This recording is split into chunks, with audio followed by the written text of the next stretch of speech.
Good evening, RPG Limit Break and Final Fantasy IV Free Enterprise fans. We are about halfway through the round of 32 as of today. So we are here to give you a great race this evening. I am Demerin 2. I am joined this evening by Invenerable. How are you doing tonight? Oh, I'm doing great. Very excited. We've had a lot of good free enterprise action today and looking forward to closing it out with this race tonight. Absolutely, been a lot of great finishes, a lot of good runs so far. Of course, we've got four good runners here, three of whom are kind of really looking for a win tonight. They really could use one, and we've got one who is the only player with a second or first place finish in this group. Um, so kind of starting from the top left, we've got Dragondarch, who is an old school speedrunner of Final Fantasy games. Been around for quite some time, but a little newer to Free Enterprise. As a third to fourth place finish, is sitting at 3 points after two races, so not exactly in great shape. Ravlin is also in that same boat with a fourth and a fourth so far. Ravlin's one of our big weekly grinders, been around for a while. Zman is, of course, the man of the great experience all over the randomizer communities and as a commentator. Sitting on 2/3 and a fourth, 5 points after three races. A win gets him to 9, which will likely get him into the play-in races, so we'll see. And of course, we have Vitasia, more known for his mic work with Z3R, but he's here and he's got a second place finish in his one race so far, so he's looking to kind of maintain some momentum tonight. Absolutely. I was part of that first race with Vitasia, and I think that taking second in that may give him a little bit of increased confidence. So looking forward to seeing how he plays this one tonight. And we are about to get underway. Our gatekeeper has started the timer, and we're going to see who our partner and first key item are pretty soon here. Absolutely. Is there any other details that you want to take us through? Or you just want to give it a minute while we get that first item up on the screen before we get started? You've nailed it. All these racers have different experiences, and we'll see what they actually bring to the table in the race tonight. Excellent. So we'll get that nice opening swell as we kick off this race tonight. We've got Sid, we've got Kane, we've got Kainazo. We have our Baron team, and getting another free character off the bat, as long as it's not a duplicate from that Sand Ruby, they're going to be in really great shape to tackle these overworld locations. Yeah, I can't imagine a play where they don't make a quick dip to Kaipo after maybe looting a couple of locations to grab the third character before they even consider locations with the enemies in them. Absolutely, and this is really a nice convenient item too, because on your initial overworld routing, you're always wondering, when do I go to Kaipo? When do I go to Kaipo? There's no key item there. There's only a character there if you have the Sand Ruby, but it could be your item shop that has, star veils. It could have sirens. It could have any number of useful things. And this just gives you a sigh of relief. I know I'm going there early. Mm-hmm. Absolutely. So we're seeing Dark Knight Cecil as the character here, and there's two red cloaked figures here, which means the first boss looks like it is the Dark Imps. Go ahead. Yeah. Just absolutely Dark Imps there. They'll have even less HP than the vanilla, two guards will, because it's split amongst three characters. But we never know who that second boss fight is until we dive right in. And with it being just Dark Knight Cecil there for now, I don't think we'll see anyone making a play there for a little bit. Yep, especially with the third free character coming into play. I really could not imagine that either. Everybody went with kind of the standard opening gambit. This has been sort of the meta play, is go into Baron, go grab the front chest, go grab the back chest. Some racers grab the river chests and some don't. And then sell and bail. Mm-hmm. Getting a couple of interesting pieces of gear. There's the Tiara, which is a piece of lady equipment only. Gives a boost to black magic, not white magic, but has really good magic defenses. I love having those at the end game during the actual Zeromus fight. And those assassin daggers can get a little mileage out of them as well, being able to deal instant death to enemies vulnerable to it. Yeah, which includes things like the Dark Imp bosses. As they pull up Z-Man and Vitasia, high five at Fusoya's bedside in Kaipo. So all of our runners are going to get the most versatile mage in the game, except he's going to start out with probably a whole lot of nothing. But this does also motivate checking the vanilla Mist Dragon and Octomam spots. Two spots that again, kind of out of the way. You're not going to get a key item at either one unless one happens to be Mist Dragon. So you always have this little thought lurking in the back of your head. Do I need to go check them? Do I need to go check them? And with Fu, you need to go check them. And in the Kaipo item shop was one of those items that you were talking about, speaking about instant death. We have coffins for sale for $5,000 a piece. Very expensive item following the big price fixing patch, but a very handy one. Can speed up many grinds, and under this N1 flag can knock out quite a few bosses as well. And so, speaking of the play to get Fu rolling, Dragondarch is going to be the first one who decides to go and take on a boss outside of the normal loop. Z-Man's going to join him in Mistcave. The Dragondarch giving Z-Man a little bit of catch-up time, setting his window color to something a little more preferable.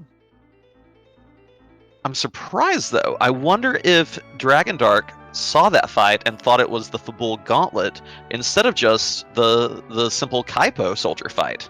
Interesting.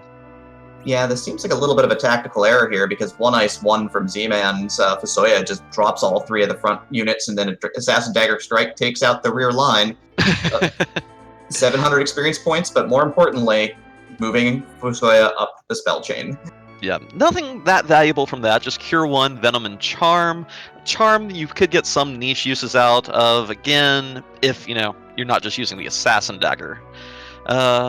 So let's see if they peek the Octomammoth spot. Oh, not yet. Gonna go do a little more looting first and unmoor that hovercraft. Yep.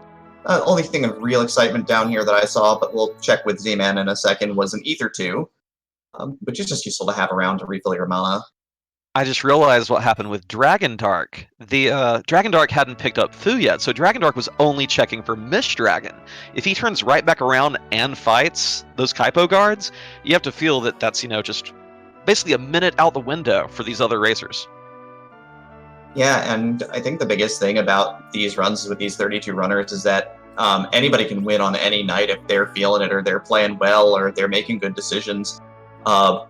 It's really anybody's game a lot of the time. So giving up a minute here and a minute there doesn't seem like much in an hour-and-a-half race, but you'd be surprised. Absolutely. There was one race we had where second through fourth place were 43 seconds apart. So don't think, it'll come down to, this gamble, or, just deciding between Moon and, Fame Arch bosses. There's a lot more to it, and every little advantage you can press is going to make a difference. So we've got Vitasia looting out Antlion Cave, while Dragondarch has found the four elements, and he skips out of that fight too. A little surprised. I mean, that spot does have very high agility. It's where you fight Octomam in the vanilla game, and Octomam has a script where the more you hit it, the slower it gets. The elements at that spot will probably hit kind of hard, but if you time it right, you only have to deal with half their HP instead of the full amount. Yeah, this spot is a fairly healthy spot, all things considered. But we've got Z-Man going to go in and show us what this spot is made of potentially in a moment. The Sid only taking 1 point of damage from that Mylon form hit, and 1 from the Rubicant form. So I think Z-Man's going to have little difficulty getting through here. Let's see if his Fu gets rewarded for his efforts. Right, Vitasia pulling the boss in Antlion Cave. It's our first key item location. He finds the original flavor Mylon with friends. Of course, 1,000 HP total at this spot. The gas will have significantly less than Mylon does. Oh, but just burning the J item right out the gate. Just no time to hesitate. Let's clear this up and get our item and get going. Absolutely. Spending those resources intelligently is kind of important here, just quaking them with the Gaia drum he found earlier, just to tear through a tough boss, and he's rewarded with a Magna Key. Ooh, love getting that early. If you're willing to go down there, you can gain a whole bunch of levels by using Sirens if we find them. We already saw Coffins. You can cut out one of your prospective Fabul visits and do, 2 birds with 1 stone, if not 3. Very great item to see here, but it does complicate routing, so we'll see how Vitasia moves forward from here. Yep. On top of Mount Hobbs is Ravlin. He's gone ahead and found himself the the Black Magic Twin Palom, along with a vanilla Mother of All Bombs. Z-Man following suit as well. Yeah, if Kid, you take Quake Kid. Probably the best pure black mage in the game. Rydia can outclass him early and mid game with Bahamut, but Palom just gets those spells so quickly and has such great magic growth. I don't think any runner will pass him up in this spot. Yep, Quake at 23 is quite the motivator for our runners, being a spell that pierces veils and does a lot of damage. So 3 of our runners are going to be very happy with Black Magic Boy, while Dragondarch is going to go ahead and burn off the Gaia Drum to get his Magma Key, so he's going to make the same play. Apparently, Z-Man did get Lightning 2 on Fu after beating up the elements, so finally some tier 2 spells, gonna probably get him through this fight very quickly. I love having Fu early as well. Instead of just coming with all the spells, you get to feel like you're opening a present after each boss fight. Even if it's not a key item, it's like, ooh, what goodies do I get today? Usually you're hoping for Virus, Quake, Cure 3, Life 1, all big ones to have lying around for sure. Absolutely. Although sometimes, after your 5th boss, all of a sudden, oh, RNG decided to generate the seed with Nuke this early? Yes. Yeah. Rare, but fun. Yeah, and sometimes you get stuck waiting for his very last power, because every time you kill a boss, you've got to kill 14 of them, and 14 doesn't seem like a lot until you're in a Jet Seed that you just don't want to be killing bosses and just want to be progressing. But you might be waiting for a key spell until you kill 14 bosses. Definitely. So, Dragondarch heading over to the Bull, going to be our first racer to give us a little taste of something new here. We'll see what lies in these shops and in the gauntlet. One other thing, just thinking about the Fu thing and the early Fu and the decisions you have to make, that is one thing I love seeing different runner strategies on in the Jet Seeds you were mentioning. Are you going to settle for a Fu with, 1400 HP and just Cure 3 and go rush Zeromus when you have Crystal and Access?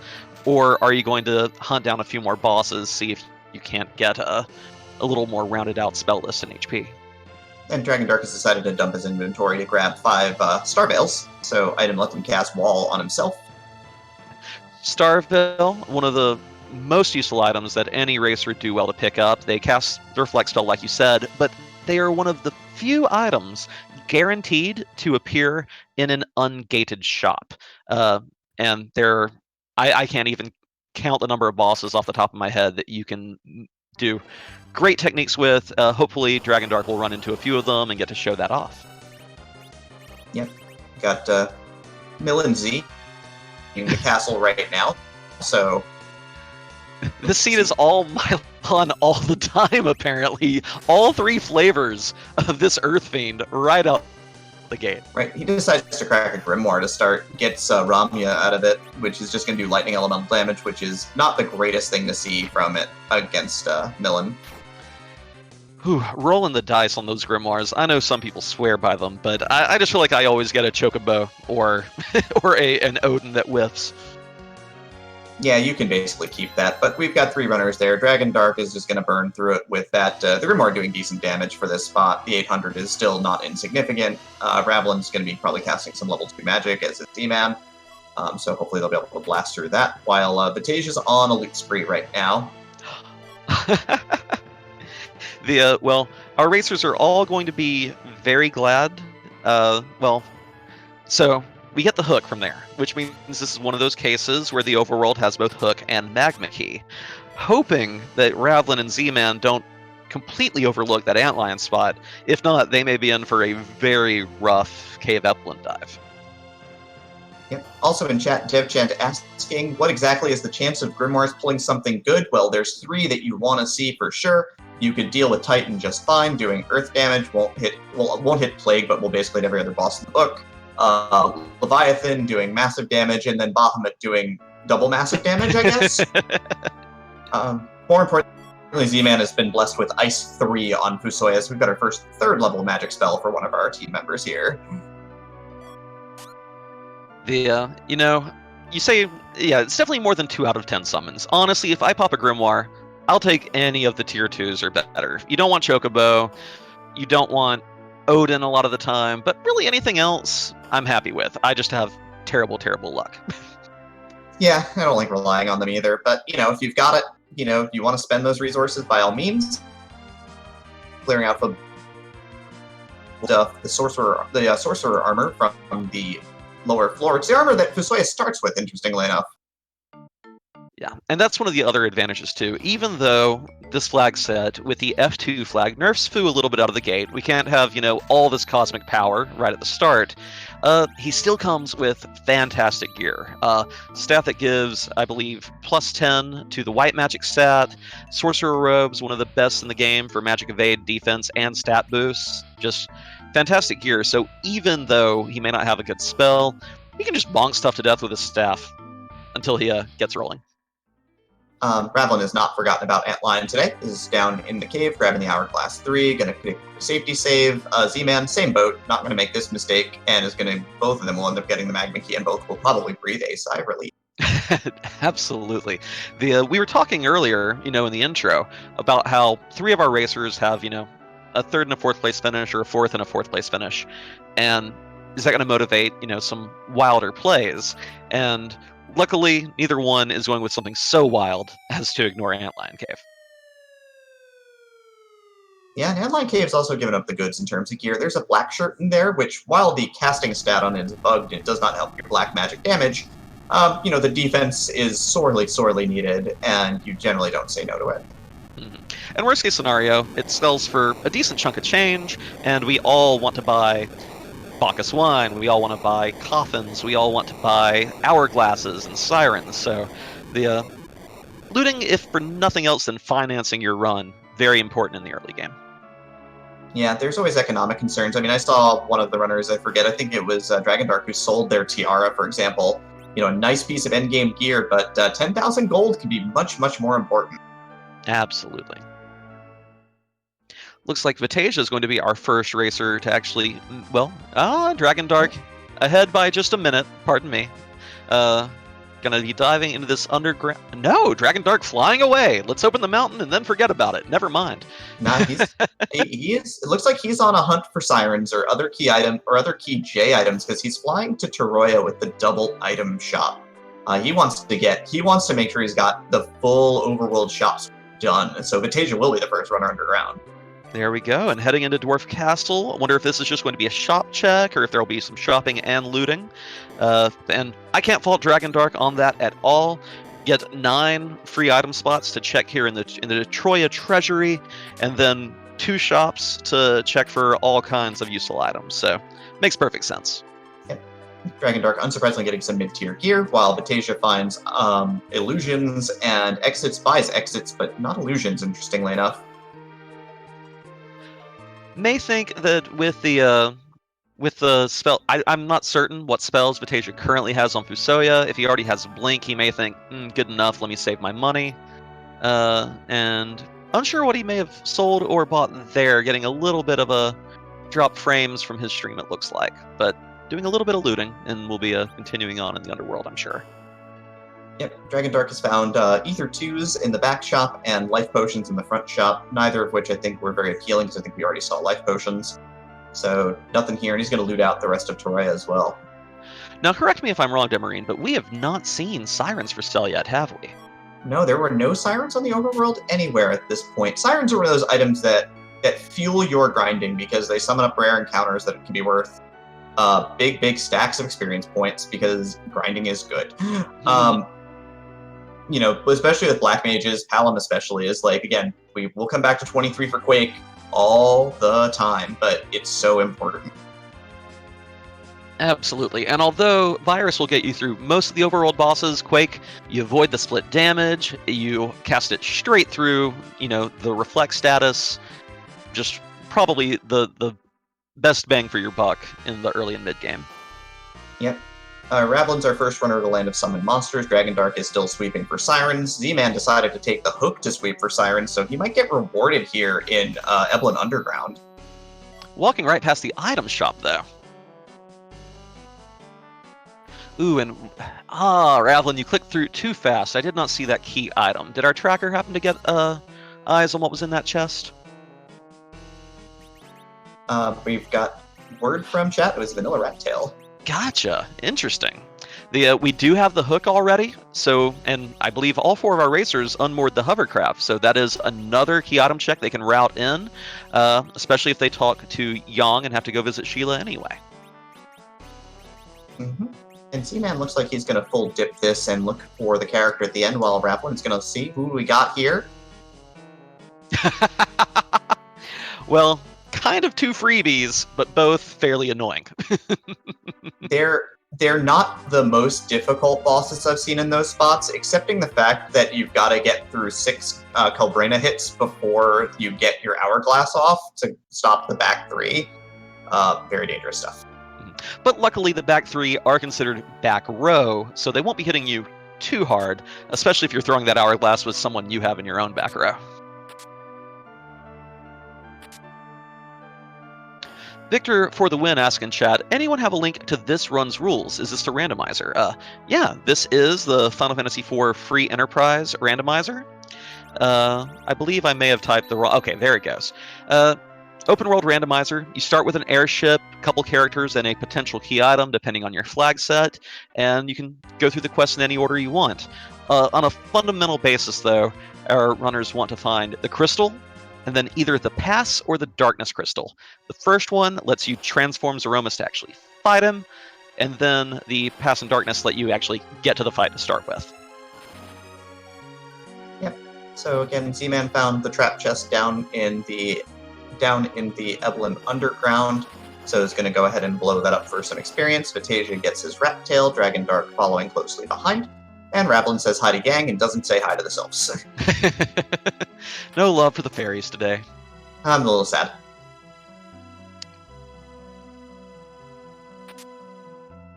Ravlin going to do some shopping or go turn in those key items? Gonna check Tamra out. Another item shop here is all these Underworld shops are gated shops, so they have a higher likelihood of having improved items to make use of. Cure 2's a staple until you really get a dedicated white mage. Hourglasses letting you cast stop. We mentioned using it on that Kalbrina fight we spotted in Land of Summoned Monsters. But it'll be interesting to see if he actually peeks this weapon and armor shop. With this mage heavy party, gear not as important as it would be with a whole bunch of front row fighters. Z-Man's found Yang for his troubles down at the bottom of the Evelyn Underground before the tower. So it's going to add another physical bruiser to his party, who's going to get a ton of hit points at least with some levels. Absolutely. Great tank to have for a lot of fights. May not be dishing out the damage quite yet, but can at least, throw an item or two for the rest of the team. Yeah. But of course, in our shop sweeps, we've seen every shop in the world at this point in time, and there's 2 items that are missing right now. One of them, Bacchus wine, so no drinking tonight, no berserking your party, easy peasy, and then no sirens, no grinding, no easy grind tonight. And that's a funny thing, because all of a sudden, with the lack of sirens, if we don't find them in the Hummingway shop on the moon, ultimate, final grind leading into the Z fight is going to be different. Will anyone be going to the Giant to do the D-Machine grind there? Will they be looking for the Luca key to do it with the trap doors in the sealed cave? Definitely adds another element of strategy. Yep, Kirchen in chat asking if they found Veils. Veils were in the overworld. They were in Fable Castle. So they were pretty accessible. We also do have coffins on hand as well, but again, no sirens. We are siren free today. It'll be interesting. One gamble that I bet Kirchen's thinking about, knowing how he likes to play this game, is probably taking those Star Veils and going ahead and challenging that Golbez at a Sura spot. If you can get them off and keep that reflect status on your party, Golbez will just bounce all his magic right back onto him. And of course, speaking of characters, Ravlin dropped off the rat tail. First runner dropped off the rat tail, and he got the package. So are we rooting for Miss Dragon at Kaipo Inn tonight, or is that a little too cruel?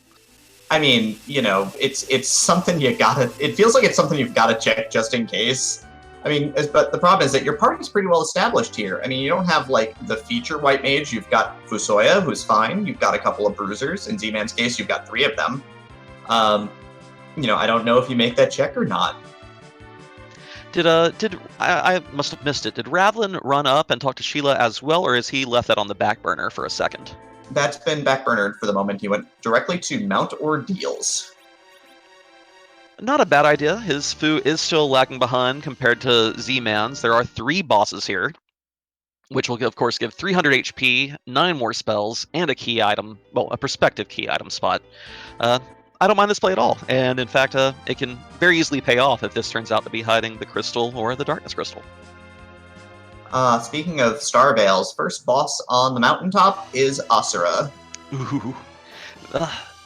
Luckily, this is a spot that can probably just be powered through. You probably don't need to use Starveil strats. It looks like Ravlin's going to do with that just for safety's sake, but having a... Oh, his Palom and Fu aren't quite that grinded. I think if Z-Man goes there, you'll see a very quick spell from Fu just to dunk on Asura without having to do the Starveil strats. Dragondarch is deciding to drop into Sheila's apartment here and gets the French vanilla spoon. It's usually the second item you get, but this time it's the first. So, Lurkbot, if you look at the panels below the actual stream itself, you will see the Final Fantasy IV Free Enterprise Racing League schedule and standings. Click that link, and then you can click standings, upcoming schedule, or match history, and get all the skinny on how everyone's doing and what they have coming up. All right, Vitasia's taken down Mylan Z at this point in time. So he's going to clean out Fumble and get his hook, which means he's going to go and be able to drop off his rat tail and continue sort of, his travel loop on the overworld here. I will say I really do like Vitasia's routing here. This is the thing we were mentioning earlier about being able to kill more than one bird, with the same stone. Instead of having to return here to talk to Sheila like everyone else did, Vitasia is going to be able to just run upstairs after being warped up here post-fight and get that first Sheila item out of the way now. Okay. Dragondarch buys a handful of Cure 3s in the shop down here, possibly prepping to see just a Fusoya finish here, potentially. So getting that backup healing, Vitasia grabs the spoon. RavlinBay gets Ice 3 on Fusoya after taking down Asura with the Reflects up. So in good shape, sure. Absolutely. And let's see who this back attack boss is in the Vanilla Mylan Z spot. Ooh, we have Baigan, which of course means that any spell cast on the center body will result in it casting Wall, and we don't have Quake on that kid yet. So let's see if this split Ice 3 does enough to one-shot. Yeah. I did not see what Vitasia got from Sheila, by the way. I don't see a new item marked on... Oh, could it have been... Yeah, he got the spoon. Okay. Sheila had the spoon. Dragondarch grabbed it first, and then Vitasia grabbed it right afterwards. Gotcha. No ninja in sight. Wonder if they'll hold on to that, hoping to get edge, or just sell it for the cash. It seems to be a very well-constructed spoon. Yep, and the first ice spell did enough damage to at least get the body within a couple of melee attacks of dying, a couple of jumps away from death. So Ravlin clean up the Scourge Baron himself, Baigan, and Baigan will now fall into the deep ravine forever. Whew. It always brings me so much joy to hear that sound. Z-Man talks to Yang. Vitasia's going to grab his package, so we're a little bit behind, but not badly so. Routing continues here for all of our runners as we are, kind of at that point where we're kind of forking together again, probably at Mount Ordeals in a minute. Yeah, a little bit of overlap on everyone. A life staff at Ordeals, probably not the item Ravlin wanted to see. Still, the best white magic boosting weapon in the game, gives a whopping plus 15 to willpower, and will cast a life spell when used as an item.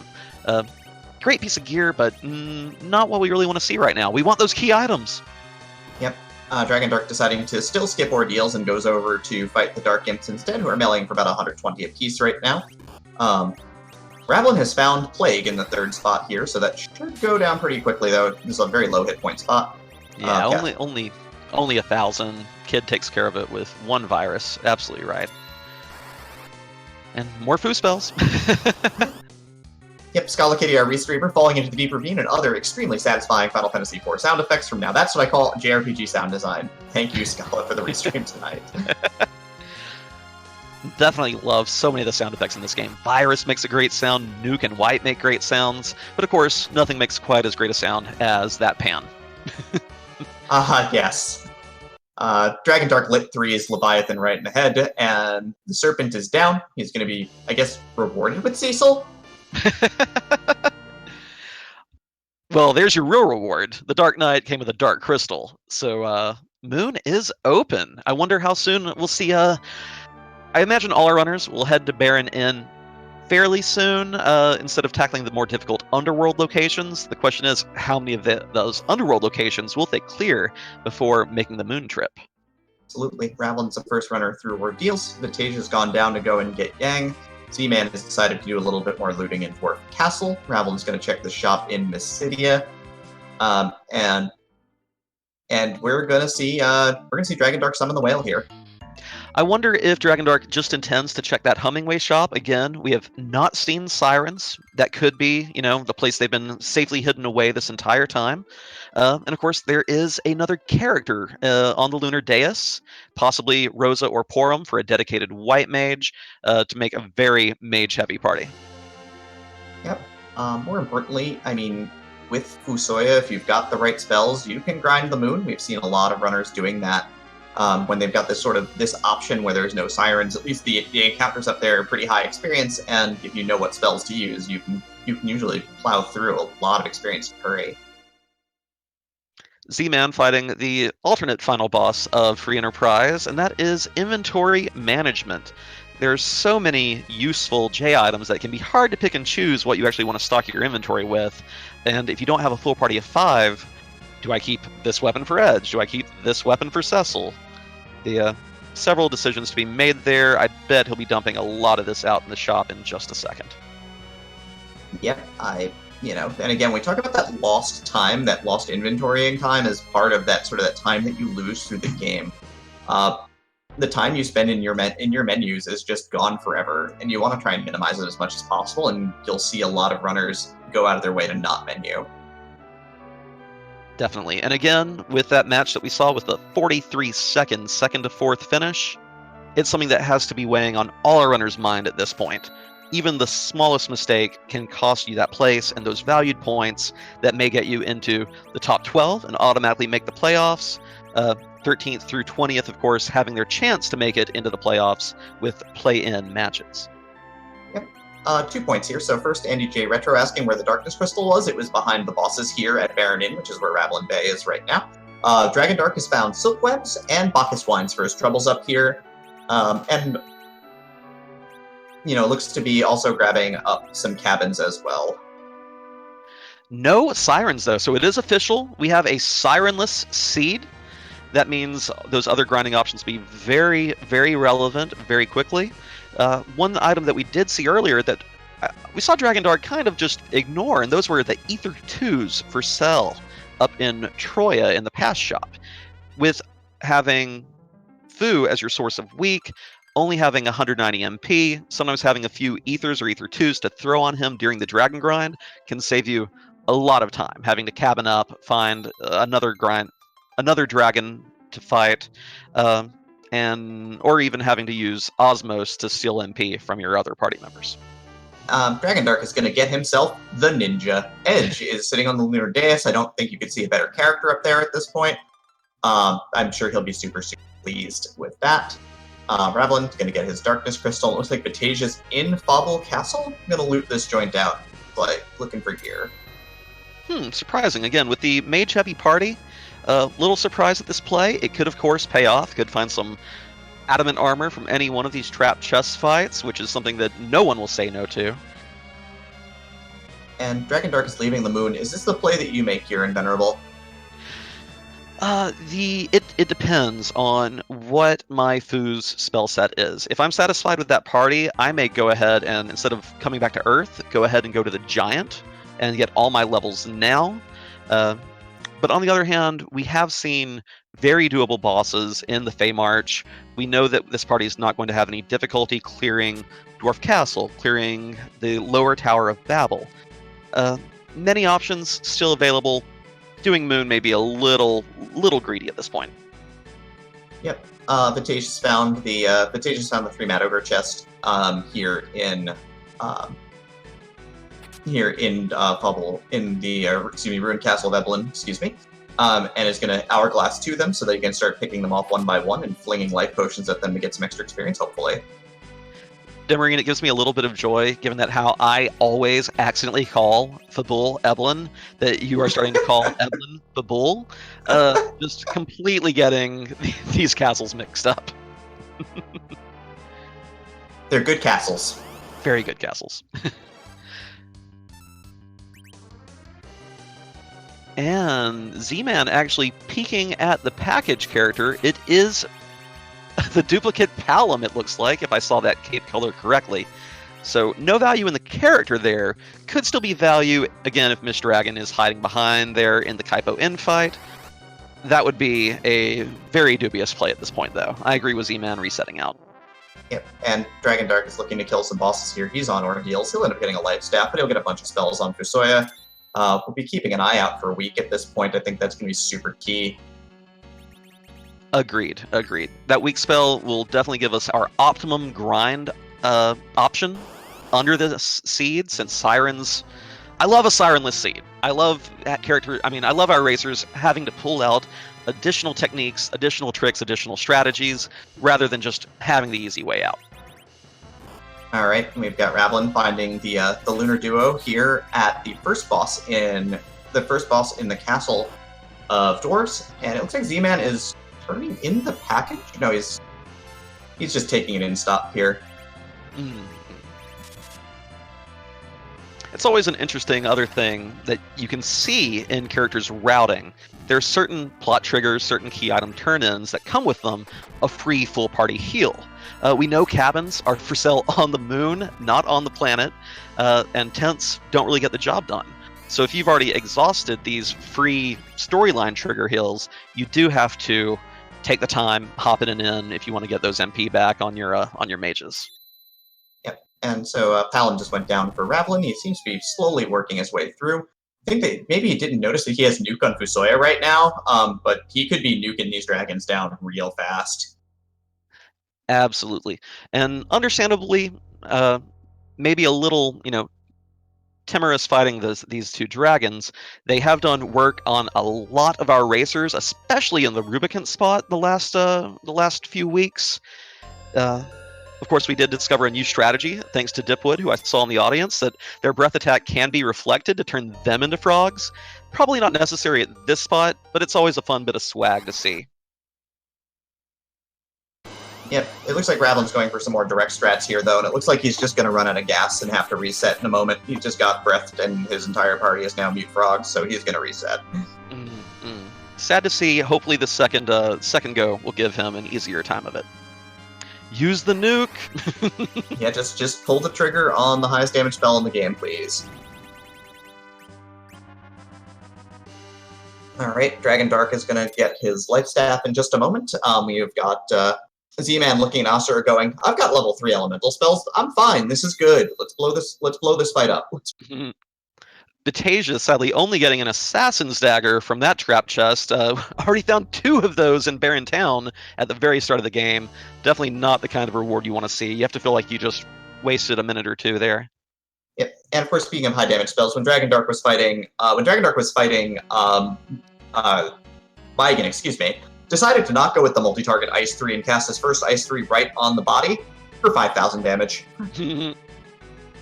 Understandable. Again, avoiding that split damage. You do run the risk of the arms exploding on you for their full HP, but if you have more than three or more characters standing up, you know you're going to survive. It's single target, no issue. You're good to go. Right, this time Ravlin, of course, nukes the head clean off the first dragon without even thinking about it, just pulls the trigger, and that's that. Second one is just going to get some single target action here, and by single target action I mean is also about to get nuked off the face of the planet. It's like, oh, I do have this spell. Let's go. All right. Vitasia coming across the third trapped fight, using another Hourglass 2. Very easy to completely neutralize these battles. Question is, will the time and investment pay off in the form of some kind of good reward? I mean, he's going to get a bunch of experience from this at least. I'm not sure if Hallam's at Quake yet. I mean, his foo is going to be behind. He's behind on boss progression at this point. So if he's probably hoping for a Moon Crystal at this point, to be honest. I think that's kind of the thing here. But of course, he doesn't have the Darkness Crystal yet either, because he hasn't done Parent In. RavlinBay just had a duplicate Palom join his party, so I must have seen the wrong cape back in the package spot in Mist. That must have been Porum, which would be a dedicated white mage, but it's a long time for a kind of a middling mage. Yeah, I mean, but you've got to go to battle with the ones you've got. So, Porum could be helpful. But, looking like might be Foo plus, I know Dragondarch has Cure 3s. We know Cure 3s are for sale at the Eblin Not Football Underground. Excellent save. RavlinBay, by the way, does unlock Weak on his Foo, so we know that spell is now in play, pretty much enabling that giant grind if he so chooses. Yeah. But let's see what this key item is. This appears to be our one new bit of information, so let's see if it paid off. Yeah, Dragondarch just got Quake, so he's one boss away from Weak as well, it looks like. And it is a Stardust Rod. Oh, so looking more and more like our runners are going to have to make some tough decisions. Honestly, at this point, single dip lower Babel doesn't look bad. There's a boss at the top there. If it's a really useless item, you can just back out. And the two Feymarch bosses are also starting to look a little appealing. The Golbez one can be pretty much cheesed with a well-timed Star Veil, and the Calbrina fight, of course, just throw an Hourglass, freeze those blue ones, and go to work. I think Vitasia's going to go ahead and find the Lunar Dragons waiting for him. Dragondarch is going to kill the 4 elements for more spells on Foo, so he's about to get his Weak. And RavlinBay is summoning the Whale. Do you think it's time for him to grind? Probably not. I would like to try to wait till 10 key items, and with Foo, you can still get through a lot of bosses without having to just grind the levels to do so. It's true, and our runners are on 7 key items right now, so there's a bit of a gamble in kind of both directions, but you're going to have to do something difficult at this point. The 2 summon monster spots down below. We might see Keyless Tower from somebody soon too.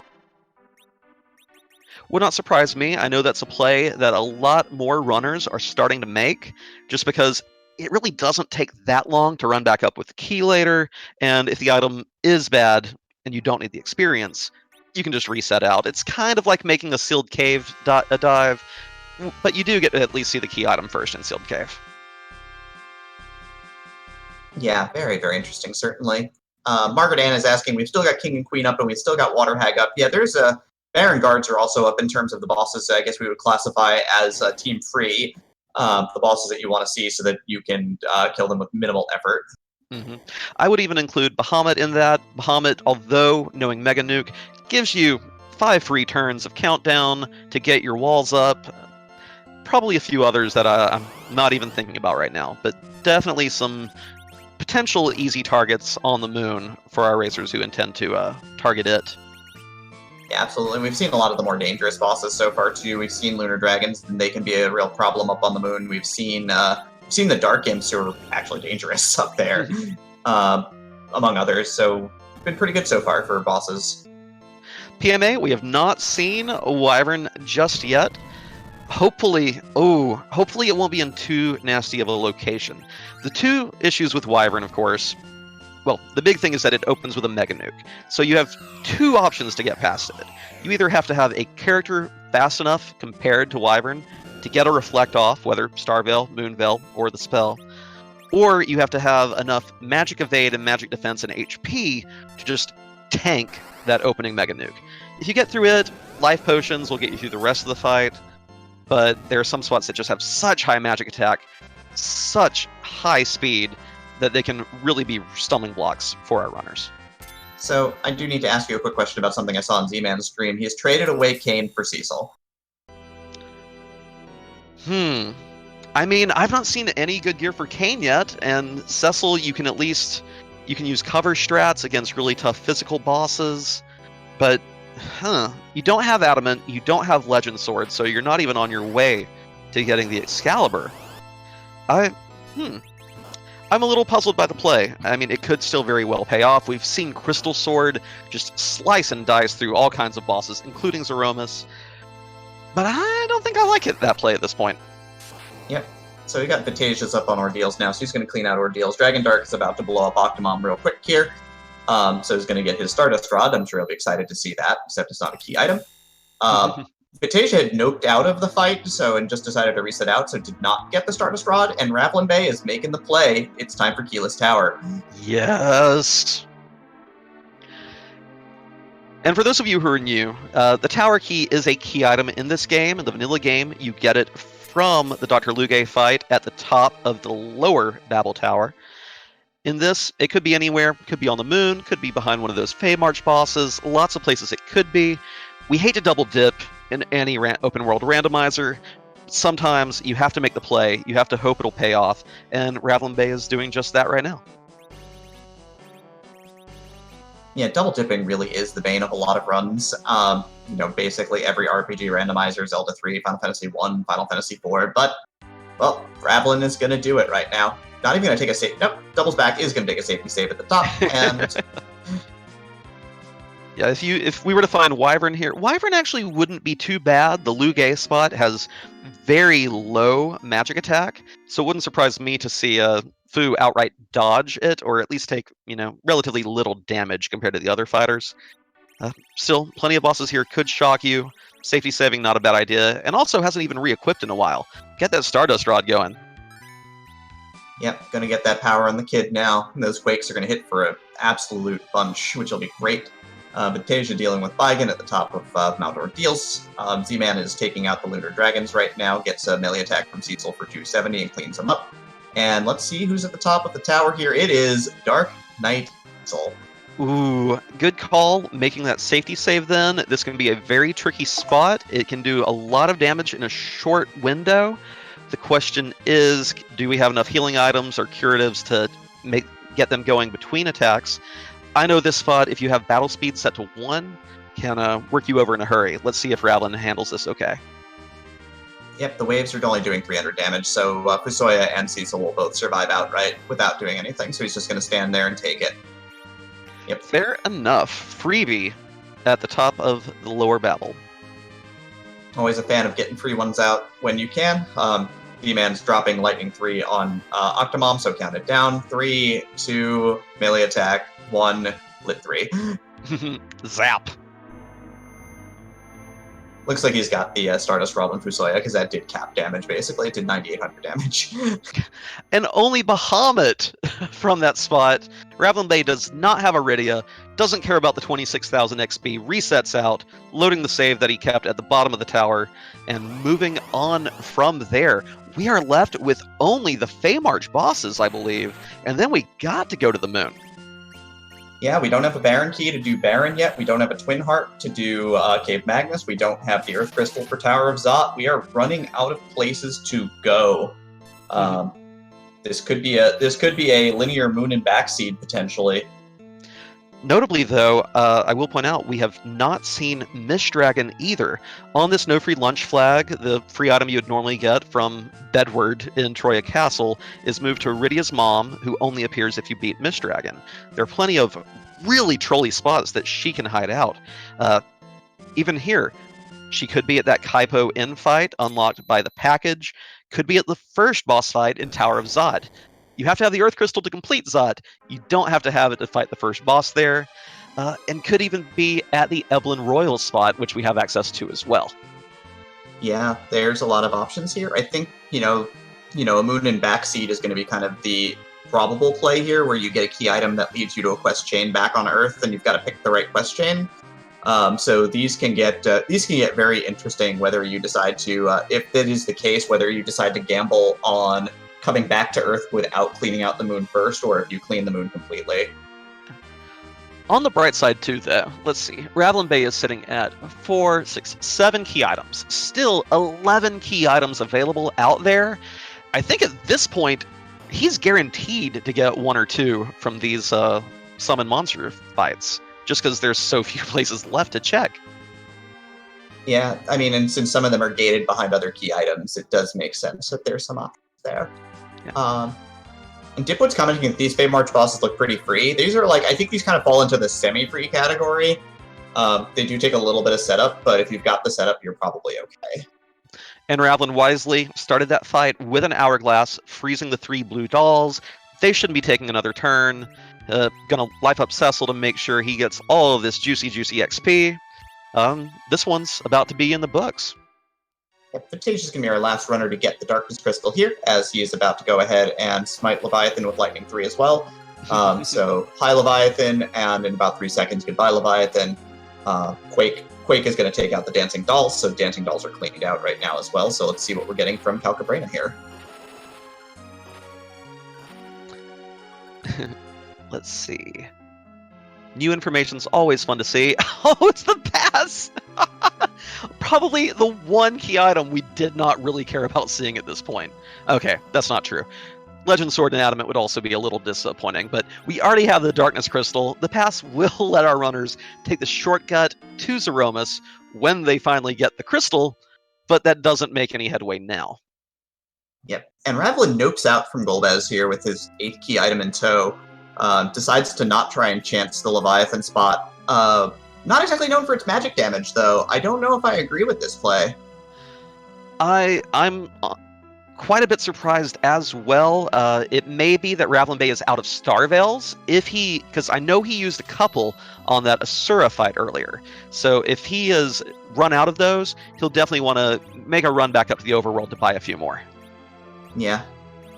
No, the character package was Tella. Tella. I saw a red cape and just misprocessed it. It happens. Red cape and white hair is the old man slow, Tella himself. Great spellcaster. You know, generally a priority in these seeds for a lot of runners, excepting the fact that we've already got weak on Fusoya. Fusoya! Definitely a major upgrade over Tella. Tella, a lot of utility under these flags. On my first race, I took him all the way to the Zeromus fight, but if you have Fu, not even worth bothering with, which is going to make Mist Dragon at Kaipo Inn even juicier if that's what ends up coming to pass. Yeah, it surprises me that Zman didn't make a dump save at the bottom. He's walking out of the tower with his Bahamut in tow, which is kind of not ideal. And Ravlin has decided it's time. He's going to the moon. Very surprising. The Golbez fight does take a little bit of time. He is going to paralyze your party at the start, summon his dragon and knock off 3 of you, and then you have to get your Star Veils going. But I still think that taking the time to do that, if you have the Star Veils, is probably better than coming up here, just to be comfortable knowing I have cleared out the earth that's not looming in the back of my head. I can come up here with purpose and not think, oh no, what if it was at Golbez? What if it was at Golbez? Yep, you can come out here with a clean mind and no concern over what's about to happen, or you can leave one behind. Could be the crystal, who knows?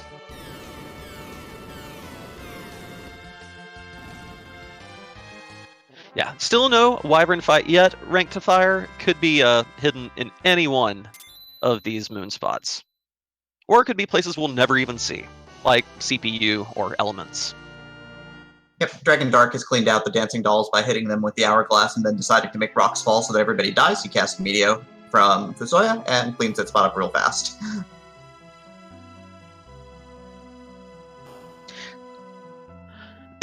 Pardon me. Z-Man making a quick save before going back into the cave to the land of summon monsters. Wonder if he is going to tackle these 2 as well. Dragondarch resting up.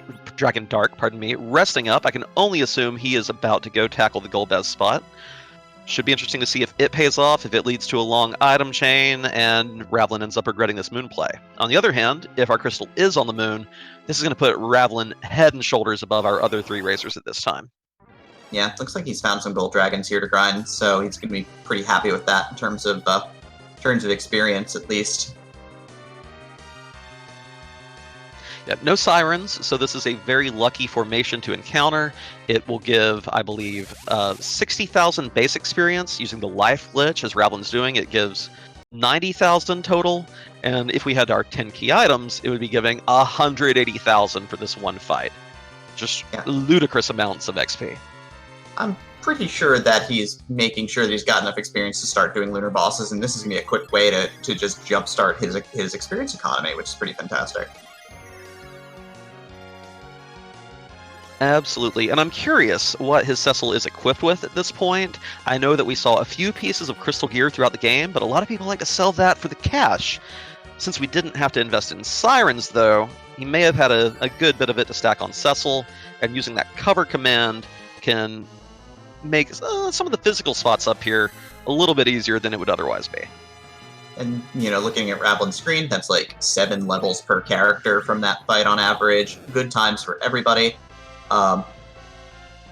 It looks like Dragondarch did not get off the Star Veil as his team gets wiped out by a couple spells from Golbez. I guess Golbez's magic multiplier is high enough that he's just going to start blasting away from this level 26 party.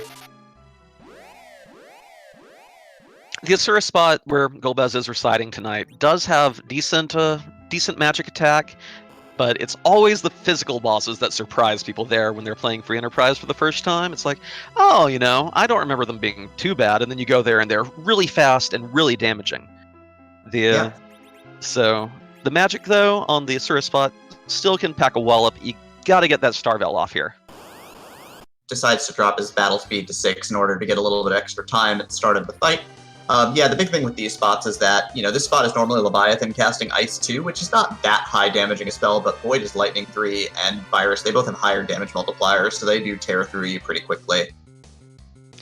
I see 2 of our racers, by the way, joining us in chat, Nightdew14 and Rivers McCown, who just wrapped up their race over on Randomania, and I'm hoping, I don't know if people mind spoilers. Okay, there we go. Nightdew's done it anyway. Rivers, Chokosura, Obda Jr., and Nightdew in 4th. Ooh, I guess there was some play that didn't pay off there. Yeah, I will go back and watch it later, most likely, but that must have been a tough run over there. Chokosura, though, with a couple of good finishes so far, definitely been one of the kind of the quiet ones of this tournament coming out and getting some good finishes, which is real exciting to see. I believe that's 2 second-place finishes in a row for Chokosura, so definitely a racer to be on the lookout for in these upcoming races. Yeah, we've got Zman and Dragondarch both trying to take on Golbez, so we're going to see some characters die. Ravlin's found Pale Dim, and it looks like Vitasia's found the Mega Sisters.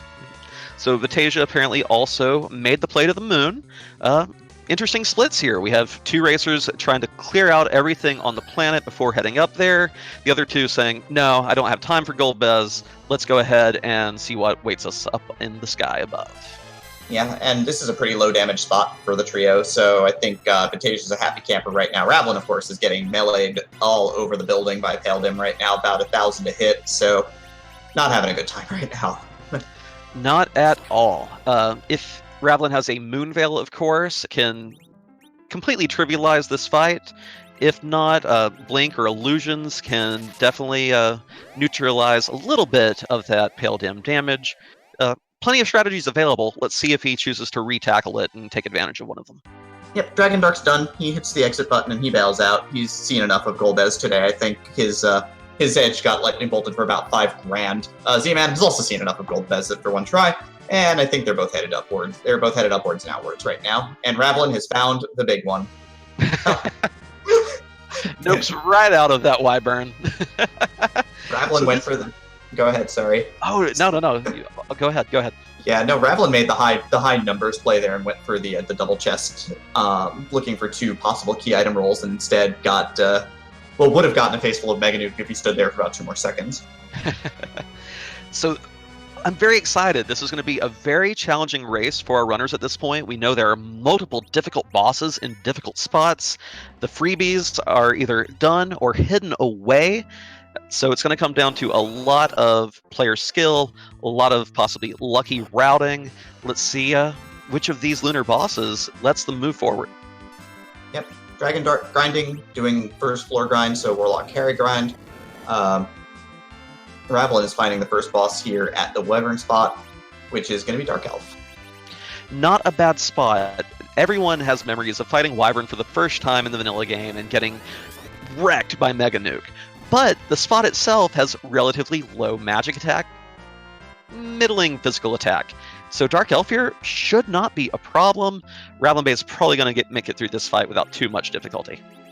Yeah, I think the worst part of this is when you get the transform and he starts doing percentage damage. Also, with all those spells, with Fusoya as deep into the spell chart as he has no curatives at all. He has Cure 1. He does have Weak, though, but he gets turned into a Piggy before he can cast his first nuke.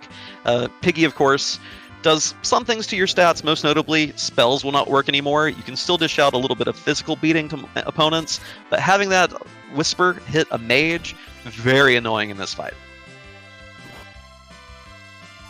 Yeah, Vitasia is definitely looking for some healing magic out of his Fusoya, and got blanked, which was a little tough for him. Quakes keep coming from the kid. There's only one thing about the Paladin spot, is that it is healthy. Absolutely. And fight's a little annoying for Vitasia at this point as well, because the middle sister, Mindy, will put, or I believe it's Mindy, I get the three of them mixed up, but puts that wall and bounces spells off of it to hit your team, which means that wonderful, wonderful nuke can't target her directly. And I'm not sure if Vitasia's Fu has Quake yet. Does not, only at 1300. Quake was at, I think, 14, so he's actually one fight off of it. The thing is, if you feel like gambling, and sometimes you really feel like gambling on this fight, the second time that Cindy does Delta attack, of course, she's already got a wall on her, so the wall will appear on one of your party members. So if you're feeling spicy, and you're feeling lucky, and you want to take those 33% rolls, bounce nukes off the wall and see what happens. Well, at least you do then have a 1/3 chance of hitting her instead of a 0/3 chance of hitting her.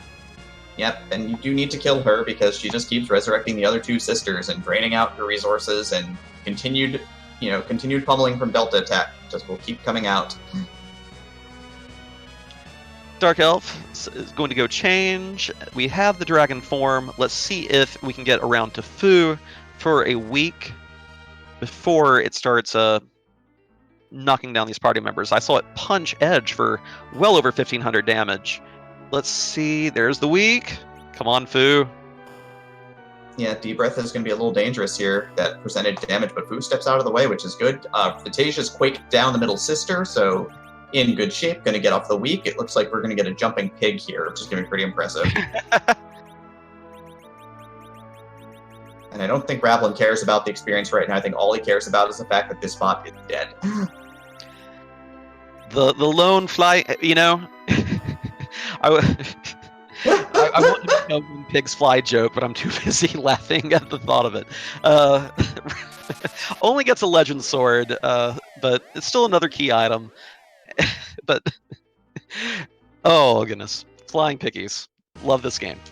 Yeah, what a good game this is. That was that was definitely an impressive sort of kill. And has no mechanical effect or anything. It just happens to be that pigs fly. Dragondarch came back to the planet to do looked like a shop check in Troya, flying back up to the moon. Vitasia looks to be a little weak here, but only has one sister to go if he can break through. Although a charmed Fu is going to cause a little bit of trouble as well. Yep, and of course Dragondarch was going back down to buy himself some Ether Tubes, which makes a ton of sense. Oh my god. Charmed Fu taking no prisoners. Oh my goodness. Rip Cecil. Oh my.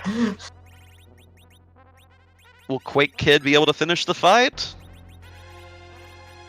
Not quite. You know that Vitasia was hoping that Fu was attacking himself there. Oh, casting heal on Sandy.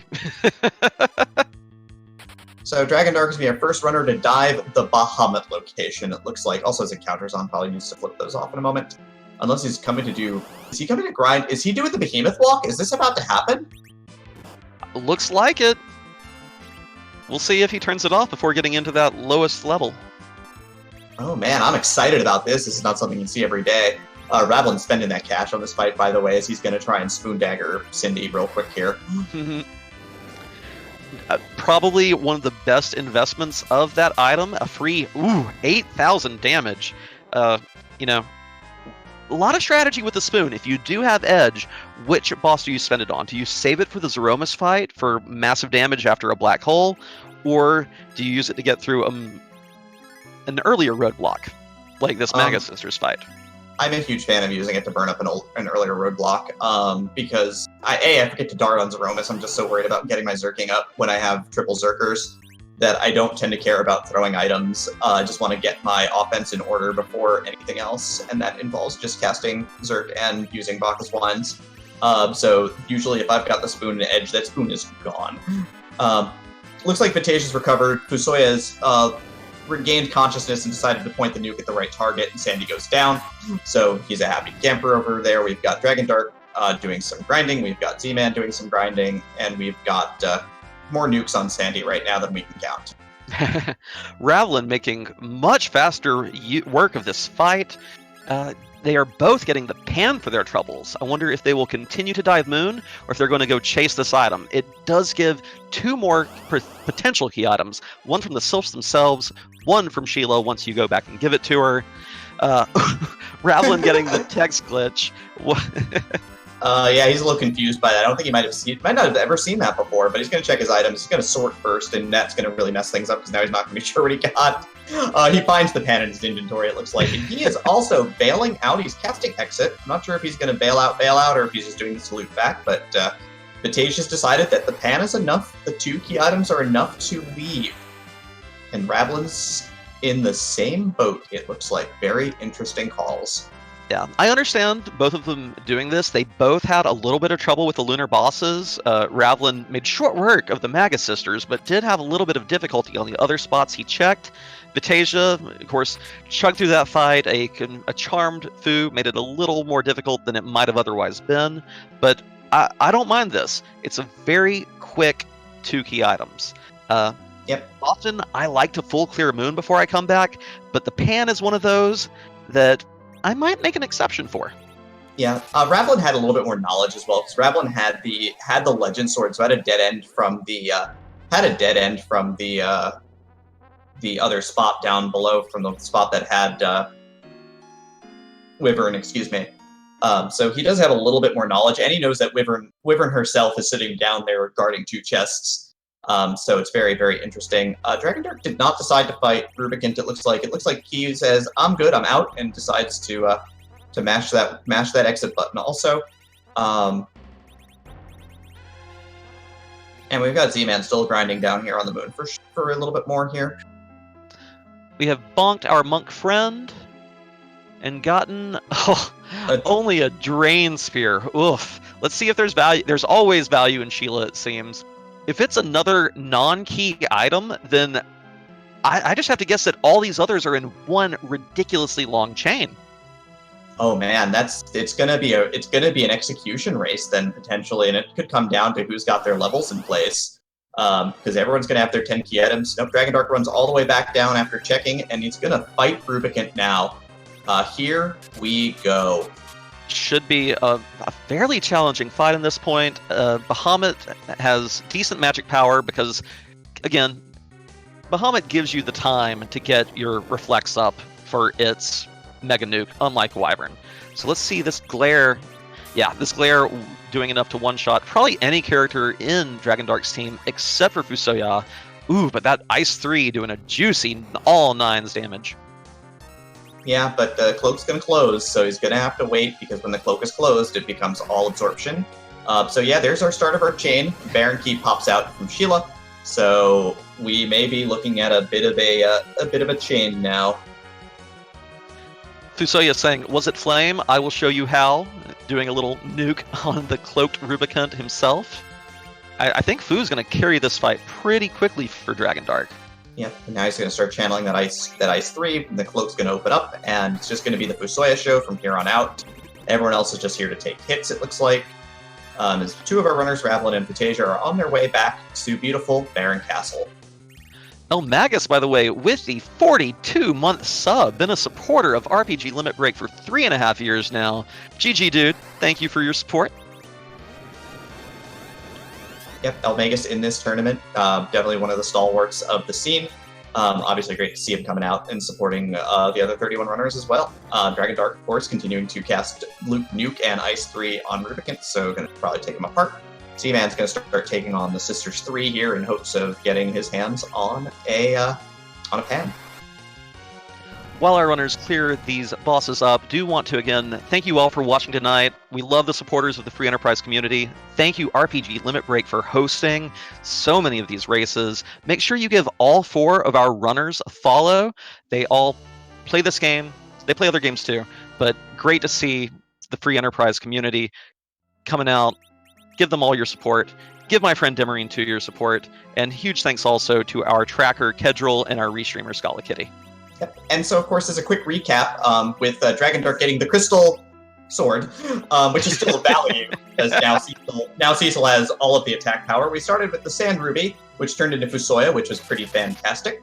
Antline had the Magma Key, which, of course, saved our runners from the Hook and Babool. Land of Summoned Monsters, because there were some quick dives underneath, had the Rat Tail. Adamant Grotto, when you turned it in, turned into the package. Sheila decided to hand out the spoon as her first item tonight. Ordeals had a life staff only. Baron Inn had our key to the coin flip, had the Darkness Crystal. Dwarven Castle had the Stardust Rod. Tower of Babil had Bahamut at the top, so that was pretty blank for our keyless tower runners. Asura Spot had the Pass. Leviathan Spot has Golbez and has not died yet.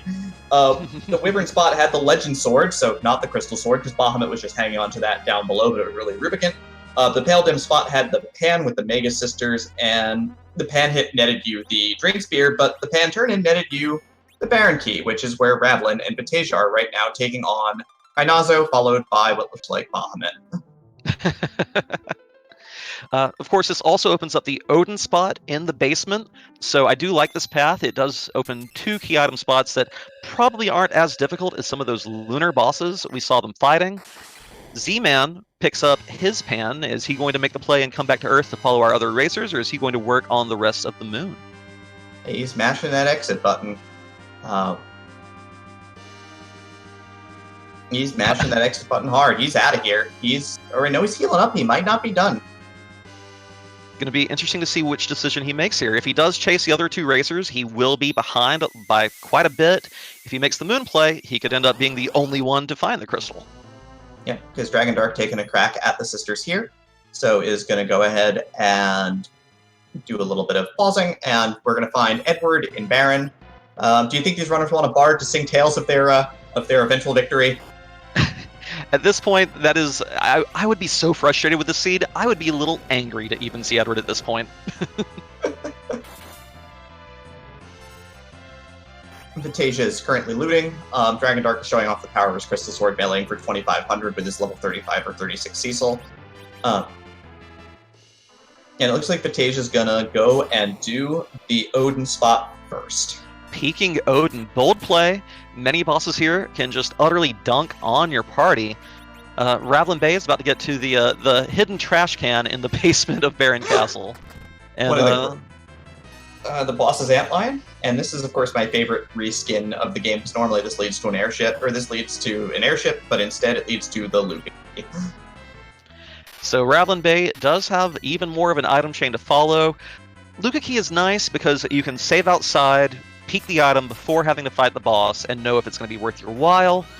Vitasia hopefully will be able to break through this antlion without too much of an issue, and we'll see what the reward is this time. Yep. And Z-Man has decided to go deeper. He's going into the moon. We're going to see the latest bosses down here, and he's going to see if he can get paid off.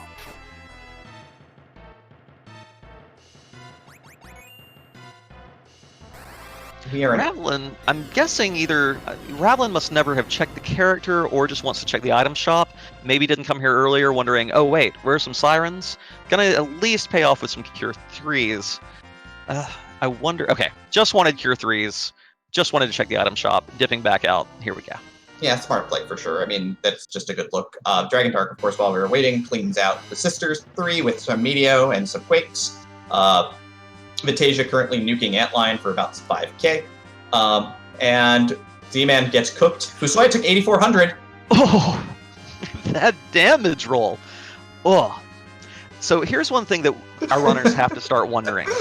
What if the crystal is in that spot? What am I going to do to be able to get through here? Am I going to find an alternate character elsewhere? Maybe go back and add Tella to the party to have a really low agility anchor?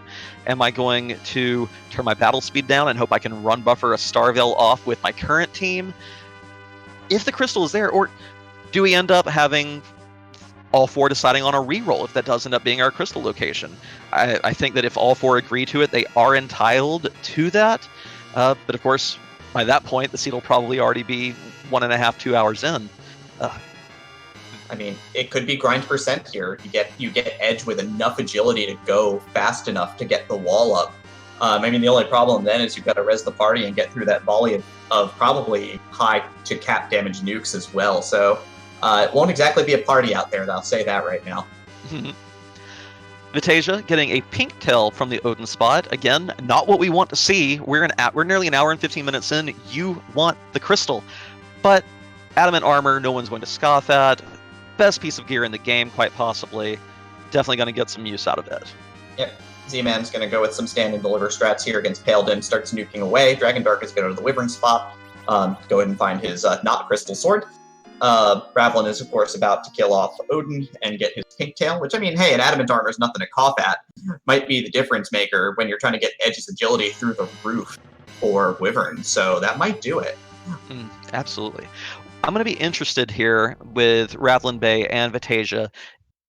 They're both about to have their Luca key. They're both about to have their pink tail. Definitely go grab your adamant armor, of course. But then, when they go down and peek that sealed cave item, it would just blow my mind if one of them checks the boss and it is Mist Dragon, and the other one just nopes out because it's something relatively worthless. Would be just a ridiculous way for this match to be decided. And I like ridiculous things in Free Enterprise, in case you haven't noticed. Yeah, I have made a safety save there to do the Mist Dragon check after a useless item, except I had noped out because I was feeling really frustrated in a run. But I had the safety save, and I could have gone back if I didn't find Mist Dragon elsewhere and get the from, Rydia's mom, because that's always where it is when you need it to be there the most. Z-Man tackling that pale dim that RavlinBay had some difficulty with earlier, using a Moonveil. His foo will now be all set to just nuke this dragon over and over, and see what reward he gets. Oh, you're going to burn 2 Moonveils at that? I mean, they're not great for much else, so I'm going to spend them off right now. I'm always nervous about that, because there are still a few more boss spots on the moon Z-Man hasn't checked, where those may have come into play. Yeah, he also didn't see that Antlion at Odin spot, so if he ends up doing Odin spot, he would really want to have one. They were not for sale anywhere, for sure, so... Oh yeah, we will not see Moonveils for sale in these, under these S2 flags. Way overpowered. Yep. So Dragondarch's got his Legend Sword. I'm not sure what his game plan is. Maybe it's Ogopogo spot. That might be it here. Yeah, I don't think Ravlin even peeked that spot earlier, so we may be in for a little bit of a surprise at that spot. No one has dipped down all the way to the Ogopogo spot at this point, so we don't know who's down there. I mean, we still have the trolley boss spots for Mist Dragon. Could be in, tower side, in topside tower. Could be in the giant. Who knows? That's true. When our runners did visit the Dr. Luge spot, we saw that the Rubicant spot up top is Valvolus, but there's nothing that hints who is in the Evelyn Royal spot until you walk all the way there and look for yourself. Well, Dragondarch is going to have to hit the reset button. Oh, you didn't even let us see the 9999. Come on. He's a seasoned runner. He knew it was about to happen. He knew he was about to get wasted. He's going to go back in, though. Looks like he's going to do some rearranging and maybe slow down the battle speed. Yep, he's going to do some battle speed strats. Yeah, Dragondarch, of course, being very familiar with the run buffer technique. Maybe seeing if he can get that Starveil off in time. Oh, not run buffering, just doing the battle speed. Is it fast enough? I mean, come on, Edge. He's got some commands in. Hey, there we go. There we go. We got Vitasia taking door fights here. Ravlin is not. It's a very interesting decision for sure. We got one Veil off. So Edge is alive. The fight continues there. So we'll see how that goes. This will likely not be a reroll at this point.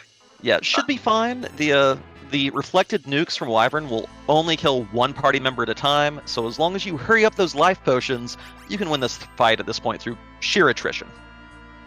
Yep. So Z-Man got his hands on... Z-Man is exiting out again. Maybe does not have cabins? But he got Leviathan from the White Sphere spot. Ugh. Bahamut and Leviathan, no sign of Rydia at all this seed so far. Yeah, and everybody is sounding off in chat with the Wyverns emote here, as Ravlin's mere first person to reach the bottom of Luke Key Cave here, the Sealed Cave, and we're gonna see what's there. The question is, will it be something worth keeping, or are we going to see a reset or a boss check and a reset? I mean, the smart play is a boss check and a reset here, so...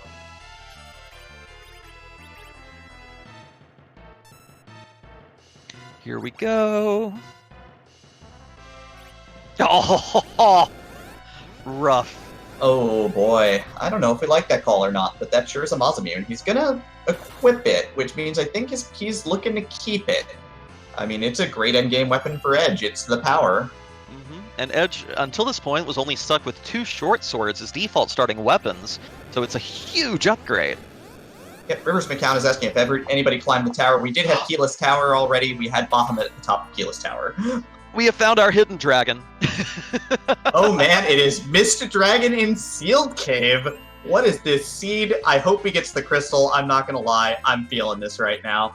Oh goodness. So if this, let's wait to recount the chain if this does end up being the crystal, because it is way too long to waste on it if this just ends up giving us an adamant.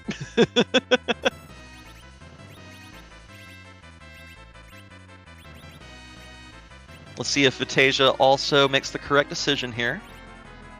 Well, we don't know if it's correct quite yet, of course. This could be junk. Leaves the sword, but is checking the boss. Good job, Vitasia. Yep.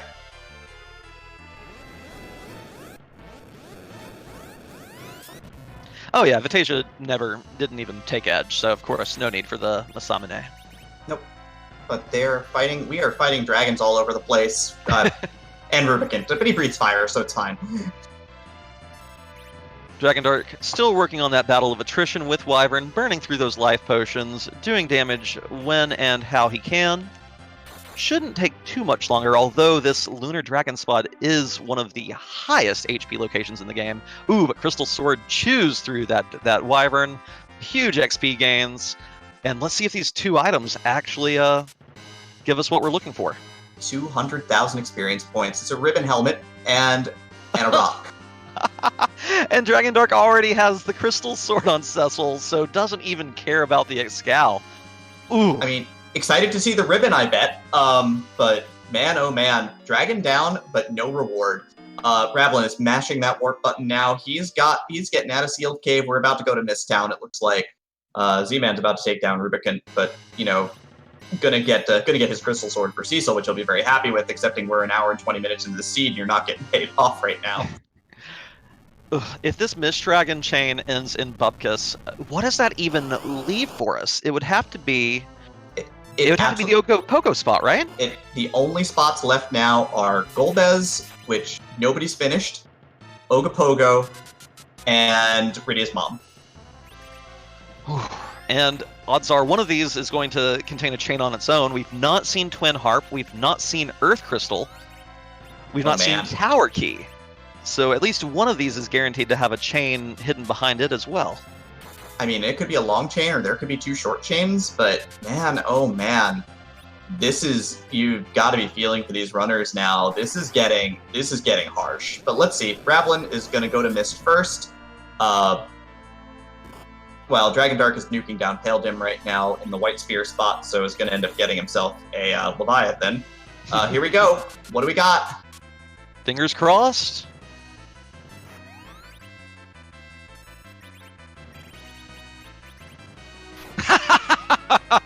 We're not done yet. I hate this game. Actually, I love this game. This game is fantastic. It's just there's the Tower Key, the accursed Tower Key. The chain continues. All right. At this point, I'm hoping Ogopogo has junk, and we get Tower Key, to Twin Harp to Earth Crystal to Crystal Crystal. Right. Right. While, of course, on the other hand, we've got the chat going, maybe it was just Ogopogo all along. Oh, man, this is crazy stuff. Vitasia is... I don't think Vitasia knows he can cast Warp to get out of here because he is running out of the sealed cave. We've got Ravlin right on his way to the super cannon right now. He is hauling it now. I think he's got it figured out that he's on like a 19-step fetch quest here. And that's really great news also for Ravlin to, if this is the correct path, has a commanding lead over his opponents. He could really use a first place finish tonight, having those 2/4 already. And if he can clinch these 4 points tonight, it'll put him in pretty good shape to possibly clinch a playoff, or not a playoff berth, but a play-in race for the playoffs. Yeah, no, definitely going to keep him alive. Dragondarch's going to be our first Ogopogo checker. Z-Man is dropping off the pan. We've got a race right now. Batasia's trying to kill some doors on the way out. We've got CPU popping out for Ravlin at the super cannon spot. That'll take a second. He'll be over in a moment. That's a 900 hit point spot. So interesting here on Dragondarch screen. Finding Evil Wall at Ogopogo could be kind of a nasty boss, but Dragondarch did get that ribbon. If he equipped it, then all he has to really do is survive until Evil Wall makes it to the end, and then those crush attacks will just whiff thanks to the ribbon's instant knockout protection. Yep, but for now he's going to start working it down with his zerked up Cecil. Cecil had a shot of the Bacchus wine and is going crazy, swinging for about 4,500 a swing. Vitasia gets blazed here, and he's just trying to take out some of the doors while he just keeps doing some damage. And RavlinBay is going to be the first person to find out what's behind the tower. That Evil Wall hitting for 4 digits a pop, but with the HP of his team, he should be okay. I just realized that Dragondarch either did not keep Palom or ditched him at some point, going instead for the 4 heavy-hitting melee team. Interesting. Yep, no, he never took Palom. He saw him in both spots and didn't take him either time. Or he didn't go up Hobbs and didn't take him in the other location. Penguinator asking, have we seen Sirens? Nope, we are full Sirenless. Z-Man, Baron Key, on his way to beautiful Baron Inn.